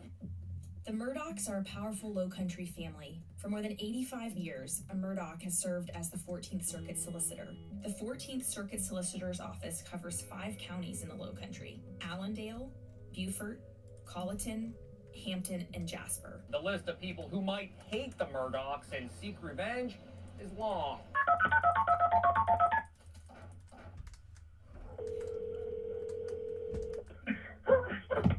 Hampton 911, where's your emergency? This is Alec Murdoch at 4147 Moselle Road. I need the police to answer immediately. My wife and child got badly. Mystery is swirling over the slayings of a mother and son from a prominent family. As detectives look for clues in the murders of Maggie and Paul Murdaugh in Colleton County, they have now reopened another unsolved case. SLED announced Tuesday they're investigating Stephen Smith's deaths after information was found during the investigation into the double homicide of Paul and Maggie Murdaugh. What are some of the theories right now? All sorts of theories. It's been more than 2 months since Paul and Maggie Murdaugh were murdered in Colleton County. No answer as to who's responsible. Tonight, we are learning new information about the murder investigation of a high-profile family in the Low Country. Alec Murdoch is now checked into a rehabilitation facility and is recovering after being shot this past weekend. It's tough for us. It changes you as a family. Do you think anyone in your family interfered in any way? Normal conditions. You guys are acting We know weird. exactly what's normal. This is being handled in a very normal fashion. Hi, guys. Nor Jasmine. I like Nor Jasmine. I watched all of her Today stuff. I want to talk about the Murdaugh family. Now there's been a lot of murder in the Murdaugh. I like that shirt. You see, since 2015, there have been a lot of mysterious deaths surrounding the Murdaugh family, as well as near deaths, and people are talking, and there have been tons of conspiracy theories. I want to do what I usually do on my channel, which is I'm going to give you guys the facts, we'll discuss the theories, and then you can decide for yourself. So the whole thing started when Paul Murdaugh, son of Alex Murdaugh, a very prominent attorney in the area, basically was drunk and was driving a boat with his friends, and he crashed the boat, and one of the people on the boat died. Now, on this boat were 6 young adults, and there were 3 couples. It was Paul Murdaugh and his now ex-girlfriend Morgan. Then there was Mallory Beach and her boyfriend Anthony Cook, and then Anthony Cook's cousin Connor Cook and his girlfriend Miley. Although all of them were adults, they were all under the drinking age. This happened in South Carolina in the Low Country, and it happened in 2019, February 24th to be exact. What happened was the boat was going at a high rate of speed. It hit the bridge. What bridge is, Paul, what bridge is this? Like, this game's better than Minecraft. 911, where's your emergency? Hello? Police, fire, ambulance? Hello? We're in a boat crash on Arthur Street. Evidently, the girl was sitting on her boyfriend's lap when they hit the bridge at a high rate of speed, and now she's missing. Yeah. So there was 3 y'all left in the boat, and 3 went out the boat? Yeah. Okay. Mom, y'all need to come to me for quick. We hit a bridge in the boat. Connor's messed up bad. We can't find Mallory. Morgan's messed up bad. Mom, there's 50 cops here, Coast Guard, everything. We can't find Mallory. It's been 30 minutes, Mom. Get that motherfucker right there away from me. Bro, you smiling like you're fucking funny. Sit down. My fucking girlfriend gone, bro. You think it's funny? Sit down. Hope you black fucking hell. All the passengers were drunk. The police report actually describes them as, quote, grossly drunk. Although they were grossly drunk, no sobriety tests were taken at the scene. Of course not, they're rich. Were taken at the hospital. Everybody was several times over the legal limit. And this was hours after the crash. In addition to that, there was surveillance footage of Paul buying alcohol hours before the crash. And you can see him bringing it to the car that's towing the boat, the very boat that will be in the crash. Then you see them going to a bar, Paul and Connor, and they drink. This is also soon before the crash. And lastly, the moments before the crash, you see them walking to the boat, and you see them stumbling as well. So clearly they were all drunk and they should not have been driving anything. Furthermore, the photos of the boat after the crash shows not only blood everywhere, but you see empty beer cans, lots of them in the trash, and then there are more fresh ones that are on ice. Why do you guys drink Michelob Ultra? You're such fucking idiots. Attorneys that Paul had a, quote, crazy alter ego that his friends called Timmy, who came out when he was drunk, and that stripping his clothes off was a regular habit of Timmy. Witnesses have said under oath that Paul, then 20, was drunk and enraged in a fight with his girlfriend, slapping her in the face and stripping off his clothes before crashing the boat. After the crash, 4 of the 5 teens were rushed to the hospital. A nurse said that Paul was, quote, only wearing boxers, and that he was grossly intoxicated and belligerent, and that he was the most intoxicated and uncooperative of those involved. It would actually be a week after the crash that Mallory would be found. She was missing for a week, and when they found her, I can't change the volume on this video because the fucking video is like... What? Stop. Away from the crash site. The coroner... Reload so I can do the volume. He was drunk and enraged in a fight with his girlfriend, slapping her in the face and stripping off his clothes before crashing the boat. After the crash, 4 of the 5 teens were rushed to the hospital. A nurse said that Paul was, quote, only wearing boxers, and that he was grossly intoxicated and belligerent, and that he was the most intoxicated and uncooperative of those involved. Affluenza. It would actually be a week after the crash. Affluenza, but way worse. She was missing for a week, and when they found her, she was dead, and she was like in a marsh like 5 miles away from the crash site. The coroner stated that Mallory died by getting hit in the head when she was ejected, or maybe soon after, and then that kind of knocked her out, and then she drowned because of it, and that's how she died. So I'm hoping that she didn't really feel anything and it was quite instant. So the first question that officers wanted to know, and what everyone was trying to establish, is who was driving. Hey, this motherfucker let me drive. He ain't gonna get no fucking drunk. Okay. So everybody on the boat's been drinking? Yeah. Especially the driver? How big to drive that But fucking the boat. driver, how much has he had to drink tonight? Me and him about fought on the fucking dock because I told him not to go up there to that fucking bar that we needed to be going home. The driver is the one with no clothes on, correct? Out the way, The one you were getting mad at back there, he was in his drawers. He was the last one driving whenever I got down in the Florida boat and had on my girlfriend. Yes, sir. We need to know exactly who's driving because his ass will be responsible, okay? Y'all know Alec Murdoch? Oh, yeah, I know his name. That's his son. That's so driving the boat. Good luck. Who was the last person you saw driving? I'm pretty sure it was Paul. He was just like, I need to drive and all this kind of stuff. He was, like I said, he's very persistent with driving, so I'm pretty sure. And this is where some of the controversy comes into play, because you can hear from the dash cam footage that at first everyone says that Paul was driving, but Connor is kind of brought into it, and there becomes this confusion somewhat about, was it Paul, was it Connor, when it seems like originally there really was no confusion. It was Paul. The boat is Paul's dad's boat, and Paul had filmed himself on social media according to an article. That video, I can't find it, it was probably removed, but there was a video showing him driving that night at some point, and in that dash cam footage you can hear things happen that go against the typical protocol that's supposed to happen. Certain things were said, but the police report does not reflect that.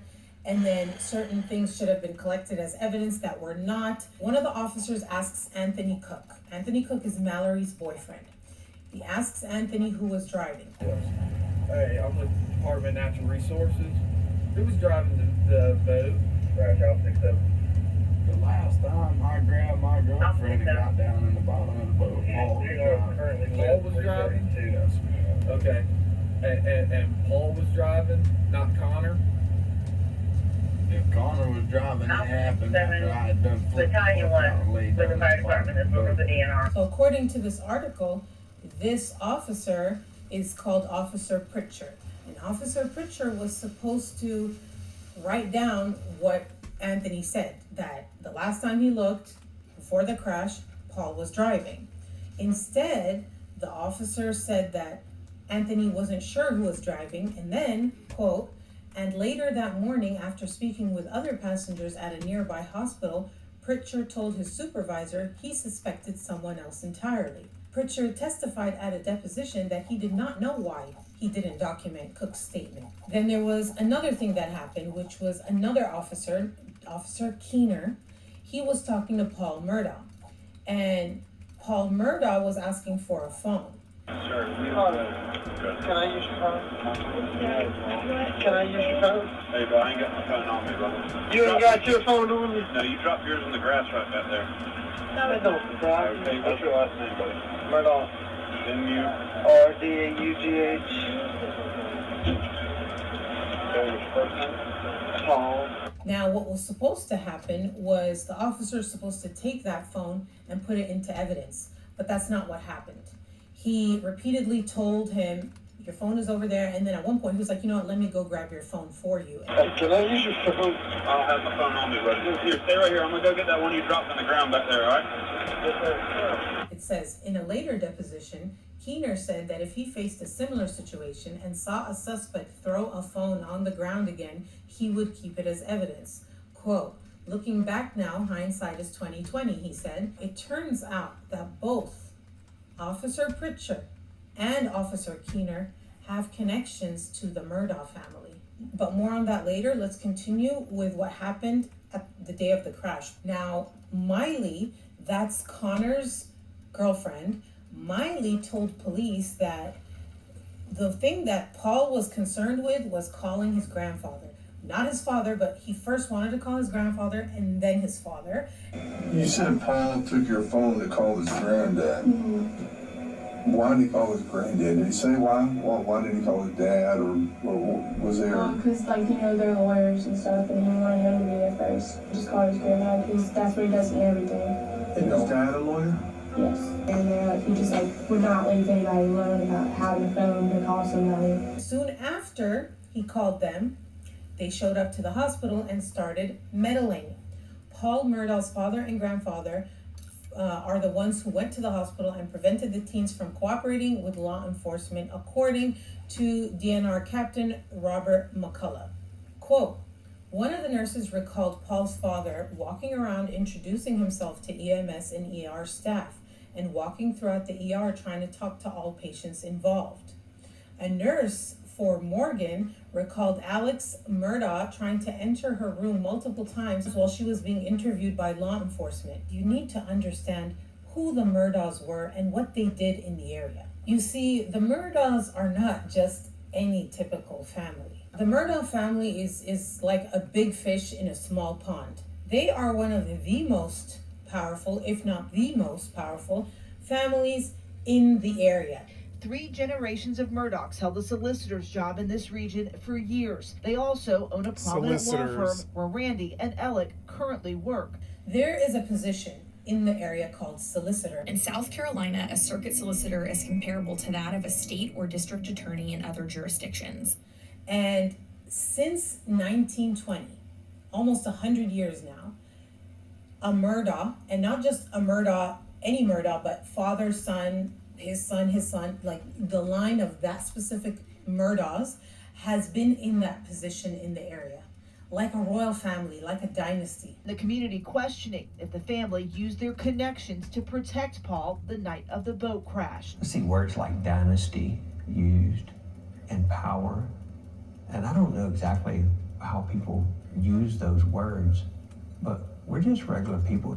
According to one attorney in the area, quote, "You don't cross the Murdaughs, or if you do cross them, you don't let them find out that it was you who crossed them, because they'll come down on you hard, and they'll come down on you with all that they've got, and they have a lot of influence and power, and they'll use it against their enemies." And their influence isn't just in government, because in addition to being top solicitors in the area, they also have a law firm. It's a law firm with a bunch of other families, and the Murdaughs play a large role in that law firm. And that law firm, ironically, made its wealth, its specialty is wrongful death suits for fatal crashes and collisions. The very thing the heir to the Murdaugh dynasty is being implicated in. As you can imagine, they were both revered in the community and resented, because many people felt like they owed the Murdaughs. There were a lot of people in the area who had some kind of crash happen or some accident where their relative died, and they went to the Murdaughs for help. And the Murdaughs would go and they would win a settlement for them, and they would get hundreds of thousands or millions of dollars, and they would feel like if it wasn't for the Murdaughs, they wouldn't have this money. And so they would go around town every time they saw the Murdaughs, oh, you know, it was very that. At the same time, there were other people, their family members were put in jail or sentenced to death because of the Murdaughs. The Murdaughs have sent thousands of people to jail and have put over a dozen people to death, or have sentenced them to death, should I say. They didn't like the Murdaughs, but as much as they didn't like them, they were also scared of them. There were very few people, if any, that were willing to talk to the media about things they didn't like or that the Murdaughs did. And if they did speak, it was always under the condition of anonymity. One such person said, quote, "They are known for suing people. That would be the last place you would want to find yourself, in court with these folks suing you." Another quote, "The Murdaughs know everyone. They are well liked, and they make it a point to stop and talk to people, just like politicians. They never know who might be on a jury." One of the most famous, or should I say infamous, Murdaughs is Buster Murdaugh. That's who Paul's brother was named after. He became solicitor in 1940. Quote, "He was a legend, a bigger-than-life presence. He was a win-at-all-costs solicitor. He cared about getting convictions in a capital case, and he did not care if it was reversed on appeal. He repeatedly did things he had to know were improper, primarily in his closing arguments, where he could not keep himself confined to the rules."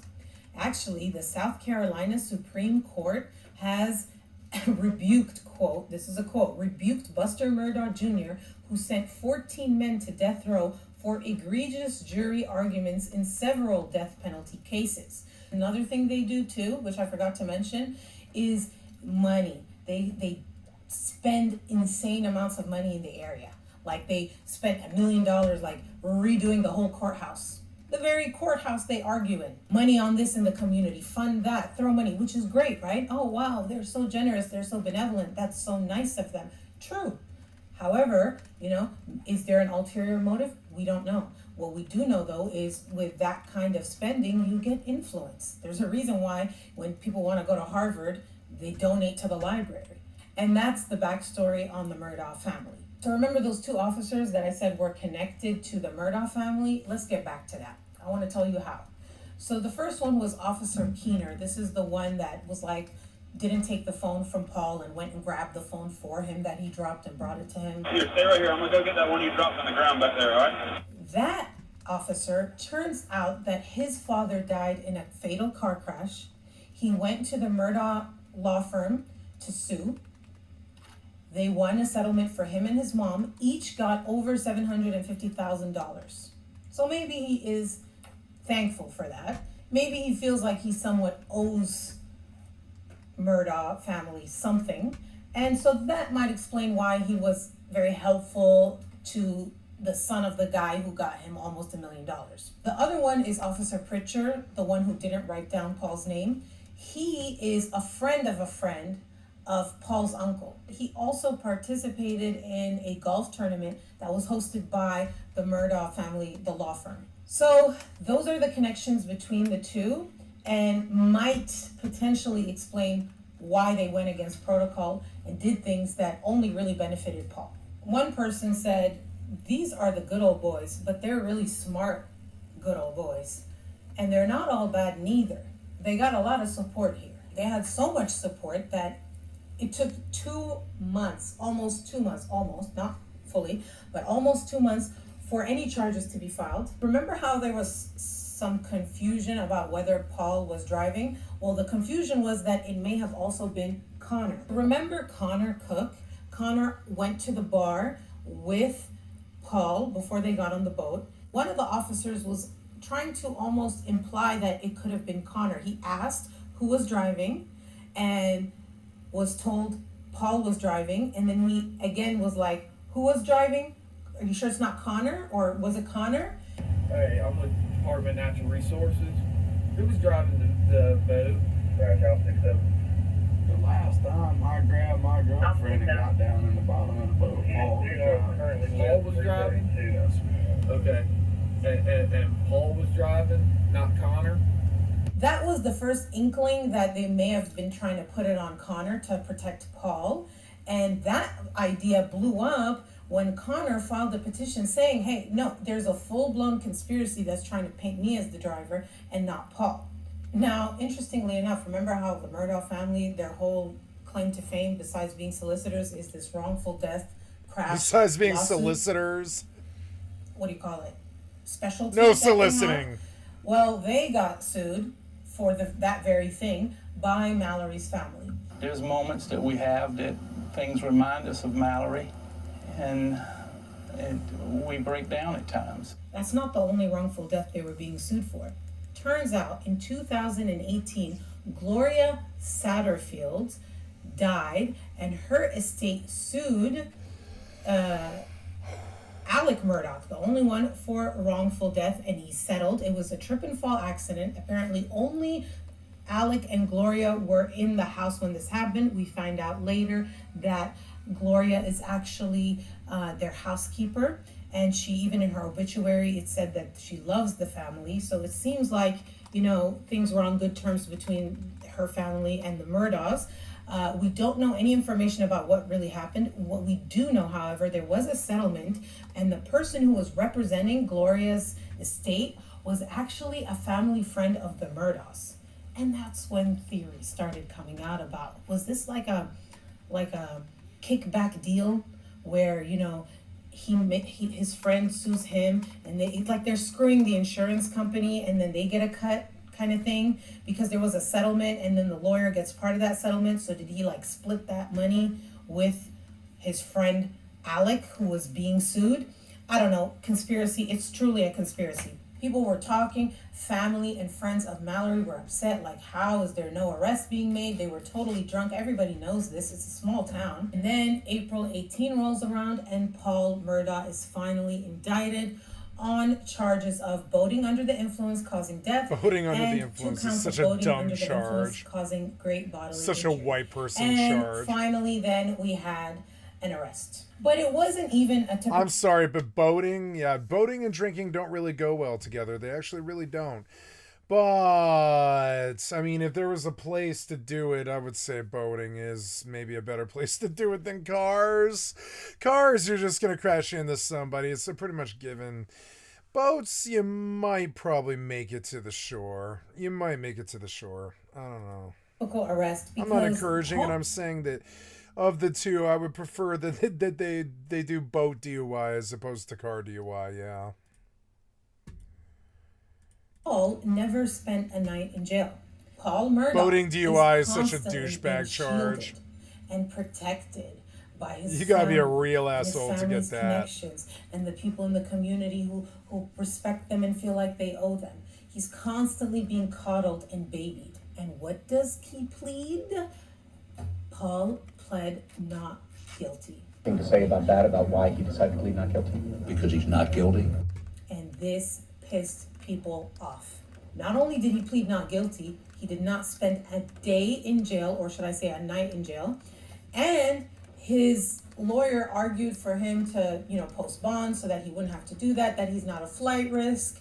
And the judge, according to many people who were following the case, seemed like he was gonna go with whatever the Murdaugh said, because he came out, he very emphatically was like, I don't see him as a flight risk, he should definitely get bond. No evidence presented to this court that the defendant will not appear when he is called to court. In fact, all the evidence points otherwise. I'm going to set a personal recognizance bond in the amount of $50,000. Normal conditions. So no, we did exactly what's normal. This is being handled in a very normal fashion. And so people were like, between the judge, who seems like he's already on their side, and the not guilty plea and all the power that they have, this dude isn't gonna spend it. Gonna pop and do some dailies on other games and stuff. Been playing a lot of 7 days, and I'm just gonna I don't want to burn out. I'm just gonna get off it now. Been doing a lot. A night in jail ever. He's gonna get off scot-free. He's planning to, because he pled not guilty. And so people were already like, no justice. Maybe street justice, but no justice in the system. Adding insult to no injury. Justice, no peace. When Paul was let out on bond, he got pulled over. Charles, next to you. So far for that 20 years, South Carolina. How you doing, sir? Yes, sir. Okay, I'm also going to state transport. And guess what he got pulled over for? Now, the reason I pulled you over, you were booking it. Yes. Okay, I got you at 78. 78? Yes. Speeding. And guess what he was driving? 78. A truck towing a boat.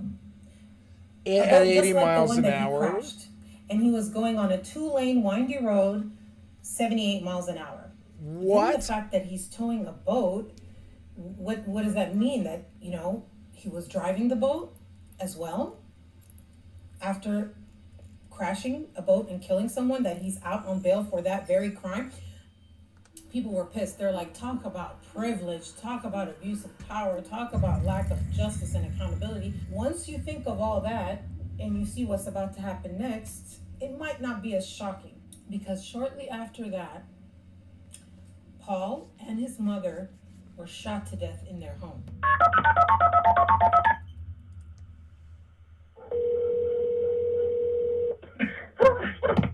Hampton County 911, where's your emergency? This is Alex Murdoch at 4147 Moselle Road. I need the police to answer immediately. My wife and child are shot badly. Congressman, I have an Alex Murdoch on the line calling from 4147 Moselle Road. He's advising that his wife and child was shot. But I've been up to it now. It's bad. They're on the ground out at my kennels.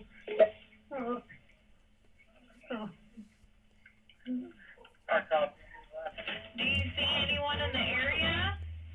No, ma'am. No, ma'am. I've been gone. I just came back. And you sure they're not breathing? Nobody's. They're not. Neither one of them's moving. Okay, is it a house or a mobile home? It's a house. No, I don't want you to touch them just in case they can get any kind of evidence, okay? I already touched them trying to get to see if they were breathing. Okay. Ma'am, I'm going to call, I need to call some of my family.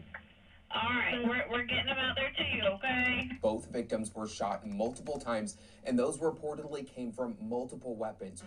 2 weapons were used, a shotgun and an assault rifle. With Viper bullets. That unless you're hollow head bullets. That one person. He shot his family with an automatic rifle that had hollow point bullets, which is just so twisted and weird and dumb. And I swear to God, it's kind of white. It's sort of a white thing to shoot your family with hollow point bullets. Because what the fuck are you doing with hollow point bullets? You're a country bumpkin. Person did this. I think this may very well be related to the death of Mallory Beach. No robbery, no burglary. So what was the motivation? Investigators have He just decided to delete his family because his son crashed a boat or something. I really don't know. Now that person is we don't Alex know Murdaugh. why. He's the father of Paul and the husband of Maggie. We Alex don't know Murdaugh why he discovered did his this. son and wife's bodies outside of a building on their property. The father who found them, Alex, had a quote ironclad alibi. Alec Murdaugh had just taken his dying father back to the hospital, and he went to check on his mother. His family tells us when he returned to his home, he made that gruesome discovery. I can't imagine the horror that's my brother's experiencing. Everybody in the community, including the police, felt like this was a street justice thing. They all felt like Paul was the target and that Maggie was like collateral damage, that she just unfortunately was in the wrong place at the wrong time. A lot of people had very nice things to say about Maggie. They said that she was pure-hearted, very generous, kind. She would help everyone. They had very good things to say about her. Not as many good things to say about Paul. Some people said he had it coming. But in the community that they were in, it was this horrible thing. They had a funeral. And then 3 days after Paul and Maggie were shot dead, the grandfather, he died. Longtime 14th Circuit Solicitor Randolph Murdaugh III has died. He is the grandfather of Paul, the father-in-law of Maggie. Murdaugh served as solicitor from 1987 to 2006. He was 81 years old. The current 14th Circuit Solicitor Duffy Stone releasing this statement on the passing saying, quote, "He was recognized locally and nationally as a great prosecutor and a great person. I will never forget my time trying cases with him." He was 81. And they say he died of natural causes, which very well could be true. It could be that, the death of his grandson triggered something in him and he died of a broken heart, or he was dying anyway and this just kind of set it off. Either way, he died. And then people started talking because some people were thinking that Alex Murdaugh, the father who discovered them, had something to do with it, that he was upset that the case was going to trial because shortly before the trial date was about to be started, they were deciding to go to trial. They were trying to do mediation, and that failed, and that's why they decided to go to trial, and that all the details were going to come out during trial. Murdaugh's attorney made his plea of not guilty to 3 felony counts and waived the hearing of any charges, which means the details will stay hidden until it goes to trial. And that there was an investigation for obstruction of justice against Alex, the father. And so people were basically saying that Alex had a lot of reasons for this all to go away, that he was upset at his son for ruining the family name, that he just kind of took them out. But before we could even figure out what was going on with Paul and Maggie's death, the police came out and said, oh, we're investigating this case, and due to the information we found in this case, we're opening another case from 2015. The case of Stephen Smith. Hampton County 911, where's your emergency? Hello, I just going down the Crocketville Road. I see somebody laying out. And is it in the road or on the side of the road? Yeah, he in the road. So in the road? Yeah. In the road. All right, we'll get an officer headed out that way to see what's going on. Okay, so he's in the road. I ain't moving or nothing like that, but somebody gonna hit him. It's dark. Uh-huh. Somebody gonna hit him. All right, we're getting also headed out that way. Okay. All right, sir. Upon arrival, a deputy with the Hampton County Sheriff's Office found a young white male dead in the center of Sandy Run Road in Crocketville, South Carolina, a small town about 4 miles from Hampton. The body would later be identified as 19-year-old Stephen Smith. They said he was shot in the head, and then it turned out it was a hit and run, and then he was beat up, and so the story just kept changing. Smith's case is now with SLED Midlands and out of the hands of SLED Low Country. I was ecstatic, very ecstatic. This is what happened, okay? Basically, Stephen Smith, he was openly gay, and he was in school with Buster Murdoch. Oh no. Rumors going on. Oh no. But there were rumors that were mentioned in the case file, the police report, that said that bully. people were saying that Buster and Stephen were having an intimate relationship. Oh no, what never happened mind. to Stephen was he was going to nursing school. He was very smart. He wanted to be a doctor. So he was going to nursing school, and he was driving. They found him in the middle of the road. They found his car with the gas tank open, and the little, the lid that screws on, that was hanging out, and the door was open for the gas tank. So they think he ran out of gas, started walking, and then something happened. Wow. Now, interestingly enough, they didn't find car debris or tire marks. Usually when Now this I've never heard. Shoes fly off or things in their pockets fly out, and they said that although his shoes were loosely tied, they were still on his feet, and that, the way they were tied, if he was hit by a car, they would have flown off. So I found this really, really good article, and actually these news source, I think it's called Fitz News, they've been following this case wonderfully. A lot of great information over there. Everything as usual, all my sources are always linked down below. So I want to read you some things about the case that they mentioned on their site. The chain of custody was broken when Stephen's clothes were left unattended at the funeral home. They said that his head was bruised and misshapen by blunt force. His shoulder was partially dislocated, and he had no other major injuries. There was a dispute between whether it was a gunshot homicide or a hit and run accident. And then the highway patrol officers were told, oh, you know what, it's not an accident. You don't have to be at the autopsy, which is strange because then they did say it was an accident because the pathologist, her name is Dr. Erin Presnell, ruled that it was a hit and run crash.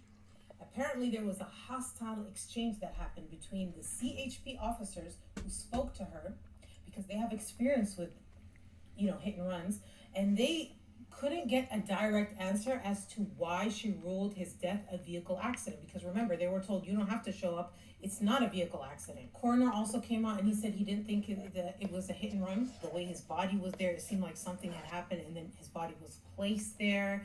Like I said, there were no tire marks or any debris or any type of anything around there. It was almost like they put his body there for it to be run over. And even the guy who called 911 said, someone's gonna hit him. Somebody's gonna hit him. All right, we're getting also headed out that way. Okay. All right, sir. People were speculating that this was part of the plan.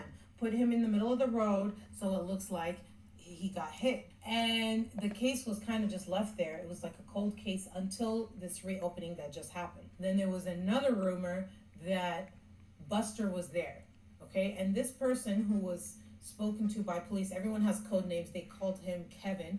This person was terrified, did not want to say what he heard, what he knew, did not want to say. They repeatedly asked him. He finally agreed to do it, but he didn't want to do it over the phone. He wanted to do it in person. He didn't even want to do it in the town where they all were. He wanted to go in Charleston, farther away, and meet with the officer there. So they arranged to meet, and it was in that meeting in person where he told the officer that he heard that Buster Murdaugh was there. He says recently in the past week and a half, he heard that 2 or 3 people were riding around 601 and saw Stephen on the side of the road and were messing around with him. They stuck something out of the window. Kevin said he heard it was Buster Murdaugh. He asked him who he heard it from, and he says, another person. Now, the person he heard it from is also the person who said that Stephen and I didn't know all this. Were in a relationship together. So I don't know if that changes anything for you, but that's that. He said Doesn't change anything for me, the no. other person who was with Buster immediately skipped town and moved to Oklahoma after this happened. Quote, "It's just weird to me. All this could be a very strange coincidence, but it's just weird to me." The Murdaugh name was mentioned at least 40 times within the investigation. One of the detectives flat out said, like, we're not classifying this as anything other than a murder. Yeah, I wish there was a Hollywood film with it, with all of this summed up really well, with a good cast and a good writing and stuff, because, like, this one was sordid and it would play out like old film noir. This one's super sordid and weird, and it keeps having weird twists like this. Things couldn't get any stranger. Yeah. They do. All of a sudden, we hear that Alex Murdaugh... Well, I mean, him wasting his family was weird enough. ...has been shot in the head. Well, it's a storyline that has much of South Carolina in shock. Alex Murdaugh found shot just 3 months after his wife and son were both found shot. Murdaugh himself called 911 to report that he'd been shot. Murdaugh was changing a tire on the side of the road in rural Hampton County when a car passed him, turned around, and someone shot him. Alec Murdaugh is now checked into a rehabilitation facility and is recovering after being shot this past weekend. And we're being told it was, quote, a superficial gunshot wound to the head. He was airlifted to a hospital with a superficial gunshot wound to the head. At last check, he is in stable condition. Nobody saw this, but he claims it happened, and he calls 911 and he tells them. He tells them that he was driving and his car got a flat tire. And so he went out of his car. He was changing the flat tire, and this truck drove by, and they were like looking at him. And they circled, and then they came back around again, and they shot him. They shot him in the head, and so he called 911. But before the first responders could come, there was another higher-ranking official who came. And then Alex Murdaugh was airlifted to the hospital. But also, officers said he had a superficial wound. And then there was a weird thing that happened with the police report where at first it said there was no visible injury, but then it was changed to major injury. Normal conditions. So no, we did exactly what's normal. This is being handled in a very normal fashion. And then when asked about it, there was 2 different people who responded with 2 different responses. One said, quote, "I presume that the deputy checked the no visible sign of the injury on the incident." Oh yeah, the summer sale. He was not able to assess Alex since Alex had left the scene before the deputy arrived. And that's when they said, you know, the Good Samaritan helped him leave. The other guy said, no, he did have an injury, but that was just a mistake, probably a computer error. Computer error. If the wound was so bad, how come they said it was superficial, and then he was also released from the hospital very soon after and checked into rehab? So how bad is your head wound if you can just discharge yourself and then go into rehab? You don't need pain pills for that. Then it was like even more of a cover-up. People were like, what's going on? And then holes started to get poked in the story because he said that he was changing a tire. Well, it turns out the Mercedes, I think it's a GLS SUV, apparently that type of car has run flat tires. And if you don't know, run flat tires are tires that if you do get, you know, a nail stuck in them or they're slashed or somehow, you know, they get a flat tire, it could still run, hence the term run flat, for a certain amount of time because they're reinforced and blah, blah, blah. Furthermore, that type of car, because it has run flat tires, doesn't have a spare tire. So how are you changing the tire? With what? And for what reason? This all happened just a few miles from his home. So if he did notice that and he had run flats and no spare tire, then he could just drive home and have it towed away and fixed and stuff. So people were like, what really happened? Did you shoot yourself to get the heat off you because you shot your wife and son? Or other people who support him were like, damn, people really hate this family. They shot the son after he killed Mallory. They shot the mom just for being there. And now they're trying to kill the dad. Could it be just street justice? Because they had a lot of enemies. Just with the Mallory boat crash alone, it's hard to tell. It's like one of those things where there's too many suspects. I don't know. You decide. Guess what? After this shooting happened, he resigned from the law firm and talked about, you know, he's been going through struggles with the murder of his family and he's been having issues. And then the firm came out and was like, he resigned because he stole money in the millions from us. Oh, and you know, guess what? We also found out he has an addiction to opioids. New twist in the murder mystery. Alex Murdaugh says he's heading to rehab. Which the whole thing has changed now because people are like, wait, what? What else is he doing? The credibility of the Murdaugh family is shot at this point, okay? The son is drinking and killing people. The father is popping pills and stealing from the law firm. What's left? And that's when the house of cards started crumbling. The law firm had nothing to do with him. His brother was like, I have no idea. He got disbarred. Those are the facts and some of the theories that have been swirling around. I'd love to know what you guys think. Like, do you think this is street justice? Do you think this is like a family annihilator situation? Do you think that Alec Murdaugh shot himself or was actually shot? Do you think what happened to him is connected to what happened to his son? What do you think about Stephen Smith and Gloria Satterfield? I mean, it's a lot. Anyway, thank you guys so much for watching. Please subscribe if you haven't already, and I will see you guys in the next one. Bye.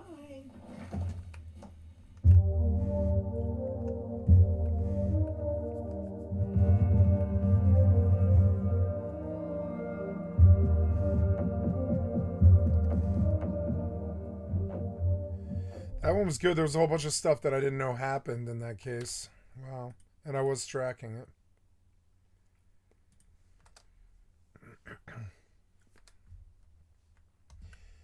I'm going to see what the dailies are.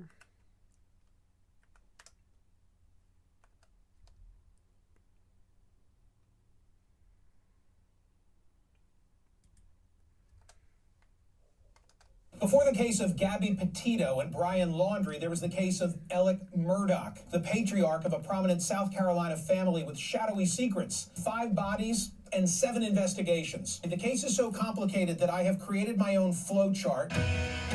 Well, now to the death settlement scheme of his deceased housekeeper. Yet another twist in the unsolved mysteries surrounding the Murdaugh family. Alec Murdaugh is now accused of leading a scheme. They were never told of the settlements. They were never told of the court hearings. They were never told of the disbursements. And it just got a little more complicated. Alec Murdaugh, a prominent lawyer, is recovering after being shot in the head over the weekend in South Carolina. His attorney says that he was changing a tire when someone opened fire. And it comes just 3 months after Murdaugh's wife and son were murdered at a family hunting lodge. 4147 Moselle Road. Yeah, the family was hunted, all right. No, ma'am. It's your wife and your son? My wife and my son. Another tangled knot in this case. Police looking into the murders of Paul and his mother came across information that led them to reopen another case regarding the 2015 accident that killed 19-year-old Stephen Smith. And now this, the local prosecutor responsible for handling this case has stepped aside. There was something that changed before you sent that letter to That's correct. That's correct. It's something you can't talk about. And I cannot tell you what it is. It would not be proper for me to tell you what it is, because then I would be violating the exact same ethics that I have followed since the very beginning of this case. The Murdaugh murder mystery deepens. A suspect in the roadside attack of Alec Murdaugh is now in custody. Well, the suspect accused of shooting Alex Murdaugh in a failed murder fraud plot claims he is being set up. Yeah, I say he's like a brother to me. I'd have done anything in the world for him. Almost anyway. Methamphetamine. You know, evidently I mean nothing to nobody, especially him. In a tan jumpsuit, handcuffed and shackled, Alec Murdaugh Here's a Tri-Brat Daily. That's good. Wants to see the face of what I'm glad I got it. does, you're looking at it. Twitching and looking uncomfortable. Now a defendant in the Low Country court system he knows all too well.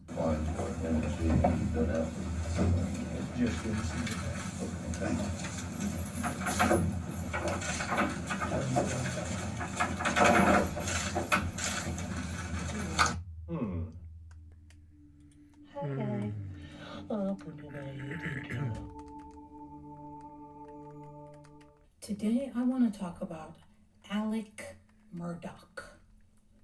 Not Alex Murdaugh, like I said repeatedly.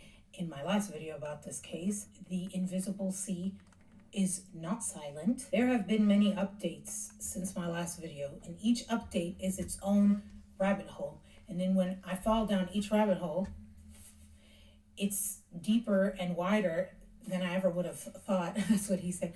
I did a video, I'll link it below, where I basically go over the whole backstory of this case, and this video builds on that one. So although I'll recap certain things, and I suggest you watch that one and then watch this one, okay? I do want to thank my subscribers. I really appreciate your support. You've been so kind to me, especially my last few sponsored videos. You're so nice about it. Thank you so much. I really do appreciate it, and let's get on with the video. I think we should start off talking about the property, Moselle. This is the infamous property where Maggie Murdaugh and her son, Paul Murdaugh, were found shot dead by Alex Murdaugh. This property is going to come up a lot, and so I think it's good for us to know the backstory behind it, because that tells us a lot too. Although this property is sprawling, and when I say sprawling, I mean it's over 1,000 acres. It's like a compound, if you could even call it that. I don't know, it's big, okay? And it is valued, a low estimate puts it at around $750,000, but Alec Murdaugh purchased this property for only $5. At first I'm like, oh, this is probably some tax evasion, rich people thing, you know, a loophole. And although that's true, there's more to it than that. According to the deed, it shows that Alec Murdaugh purchased this property from J.M. Boulware. J.M. Boulware is Janine Morris Boulware. Janine is the wife of Barrett T. Boulware. Now, Barrett T. Boulware, he's now dead, but the Boulware family and the Murdaugh family go way back. I'm talking generations. Barrett Boulware's grandfather, his name is Thomas Boulware. He and Buster Murdaugh, now don't confuse this Buster with Alec's son Buster, the only surviving heir.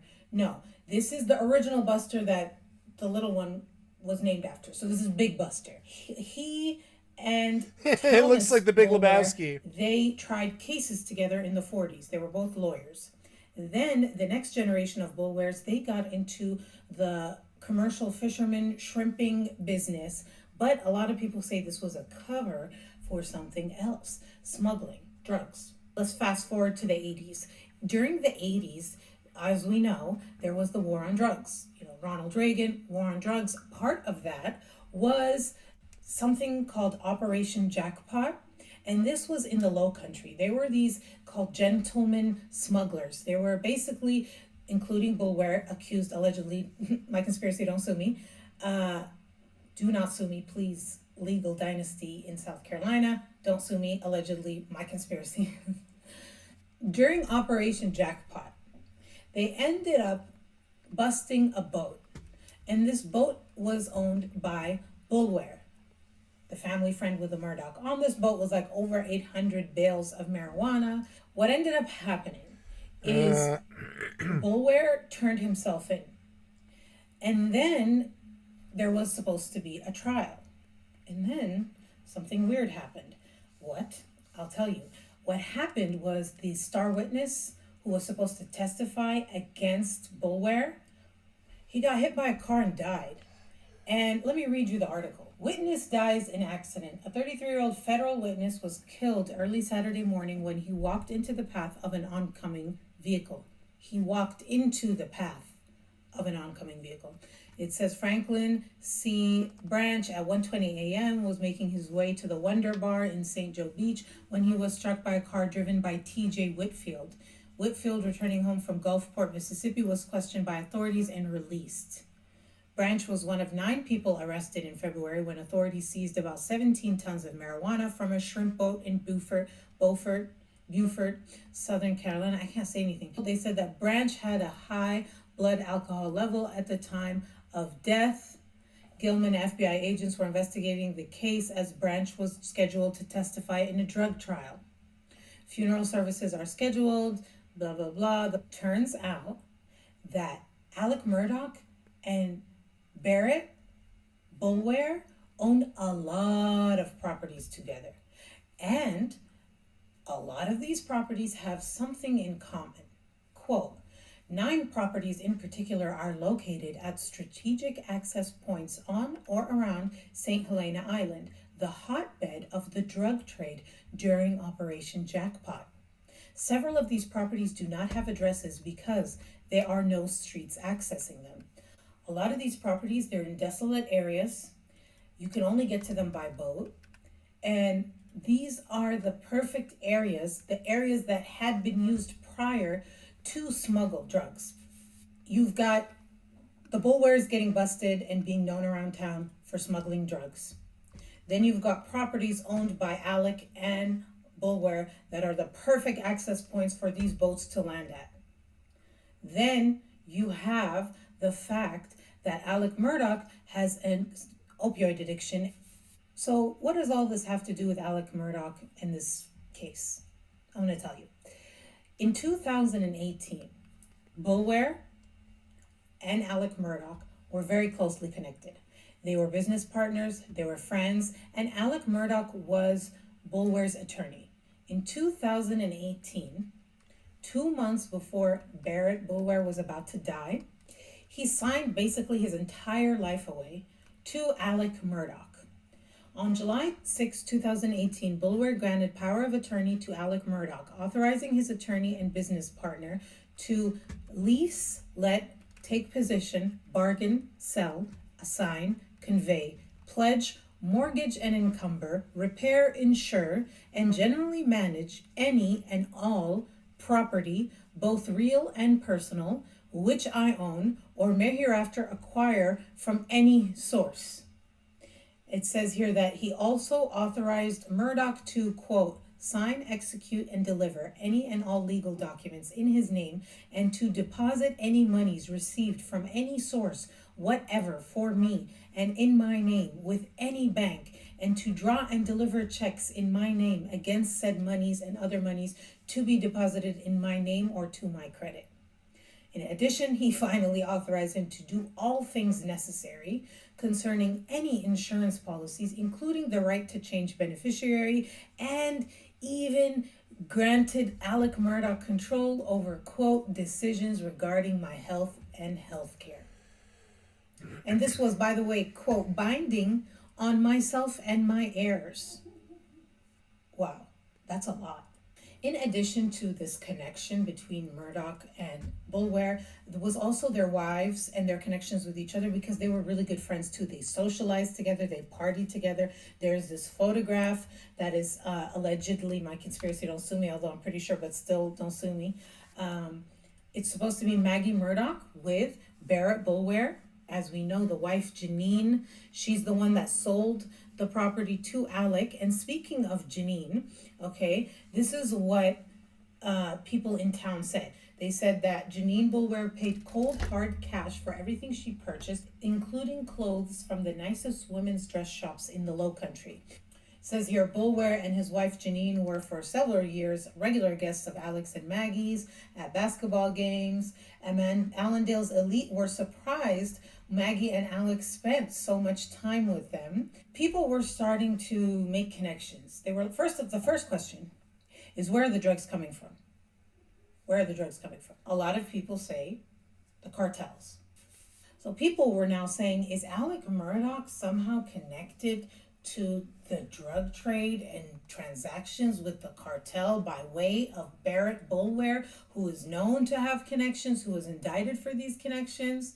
And if so, how far, how wide, who's involved? Whoa. Could this have to do with some sort of debt that he had? The conspiracy theories are swirling. Those are the facts and the theories surrounding the whole Moselle property being sold for $5, and the Moselle thing is going to keep coming up. The next thing that comes up with this Moselle property has to do with Stephen Smith's death. There's this whole controversy. I go into it in detail, much more detail in my first video, but just to give you guys the quick overview is that at first it looked like homicide, but then the coroner switched it and was like rude to the investigators, and there's like a whole issue with that, and she switched it from homicide to hit and run. And once that happened, the case went cold. It only got reopened again when Paul and Maggie were shot, and then they reopened it, and that's like ongoing. We'll talk about that later. But for now, what you need to know is in 2015, during this investigation, the Murdaugh name, Murdaugh, what's wrong with me? The Murdaugh name comes up at least 40 times. So the lead investigator on the case was Proctor. And there are some notes of what Proctor said and did during this investigation. This is 2015. So Proctor says, Buster was on our radar long before you were. The Murdaughs know that. They know he's on our radar. What you're telling me is valuable information. Proctor also says, typically you don't see the highway patrol working a murder, and that's what this is. We're not classifying this as anything other than a murder. Then he also adds, there's a reason why Hampton County Sheriff's Office is not handling this, and I'll leave it at that. Because there's just no physical evidence. I mean, the body, we've got evidence on the body, but no physical evidence. And like I said, I will say a hit and run. I don't even want to call it that. It's more a death investigation, basically. Now, one of the things that gets revealed during the investigation into Stephen Smith's death is what happened inside that home on Moselle. These are some quotes. Kevin tells Proctor about how the Murdaughs have, quote, big parties at their houses, quote, every weekend or every other weekend, including kids from Varnville and Bamberg, anywhere you could think of. That is where the party spot was in Hampton. You'll put my dishes away. I'll be right back. Kevin says he's gone to one party there. He says it's known for a lot of fights, alcohol, drugs kind of thrown in there at the same time. Kevin is the person who, that's a fake name, this is the person who told Proctor that he heard that Buster was somehow involved in Stephen Smith's death. A few years go by, everything seems fine until Gloria Satterfield, Alec Murdaugh's housekeeper, dies in Alec Murdaugh's home. There was some confusion. In the beginning, it said that she fell in their home, their former home in Hampton, South Carolina, but then it turns out actually the incident took place at the Moselle property, that same property in Colton County. When she died, there would seem to be a lot of confusion about what happened. There's like two stories. I don't know if they're separate or can be combined, but one story is that she tripped and fell down the stairs. The story that Gloria's sons were told is that she tripped over the dog and fell, had a TBI, traumatic brain injury, was hospitalized, and then a few days after being hospitalized, she passed. Only Alec and Gloria were in the house at the time, nobody else. So really, we don't know other than what Alec tells us, and Alec doesn't usually tell the truth. And there was another major inconsistency because the lawsuit that was about to follow said it was a trip and fall. But the autopsy said that the cause of death was natural, and in fact, there wasn't even an autopsy. Hampton County Coroner Angela Topper, she asked SLED, that's the Law Enforcement Division in Southern Carolina, she asked them to investigate Gloria's death because of the inconsistency in the autopsy, which there wasn't even an autopsy, but it was ruled natural. That is inconsistent with the lawsuit that was to follow, which we'll talk about that in a second, that said that this was a trip and fall. Was it natural or was it a trip and fall? It can't really be both. So SLED officials did open up an investigation. They came out and said, based upon a request from the Hampton County Coroner earlier today, as well as information gathered during the course of our other ongoing investigation involving Alec Murdaugh, they are opening the investigation into Gloria Satterfield's death and into the lawsuit and her estate and what happened there. Now, in my previous video, I talked about that a little bit. At the time, we didn't know what we know now. The sons hadn't sued yet. We just knew that there was a fee that was paid to their attorney, Corey Fleming, and we had known the connections between Alec and Corey, and we were like, it's kind of weird. They're friends. They go way back. Alec Murdaugh's son, Paul, his godfather is Corey Fleming. Alec Murdaugh's college roommate, Corey Fleming. Alec Murdaugh's attorney that he worked with for a while, Corey Fleming. And the whole thing was suspicious just with that information. But then Gloria's sons filed a lawsuit against Alec Murdaugh and Corey Fleming and Chad Westendorf. This was shocking. Alec Murdaugh, he didn't pay for Gloria's funeral. However, he did offer her sons money in a very scammer kind of way.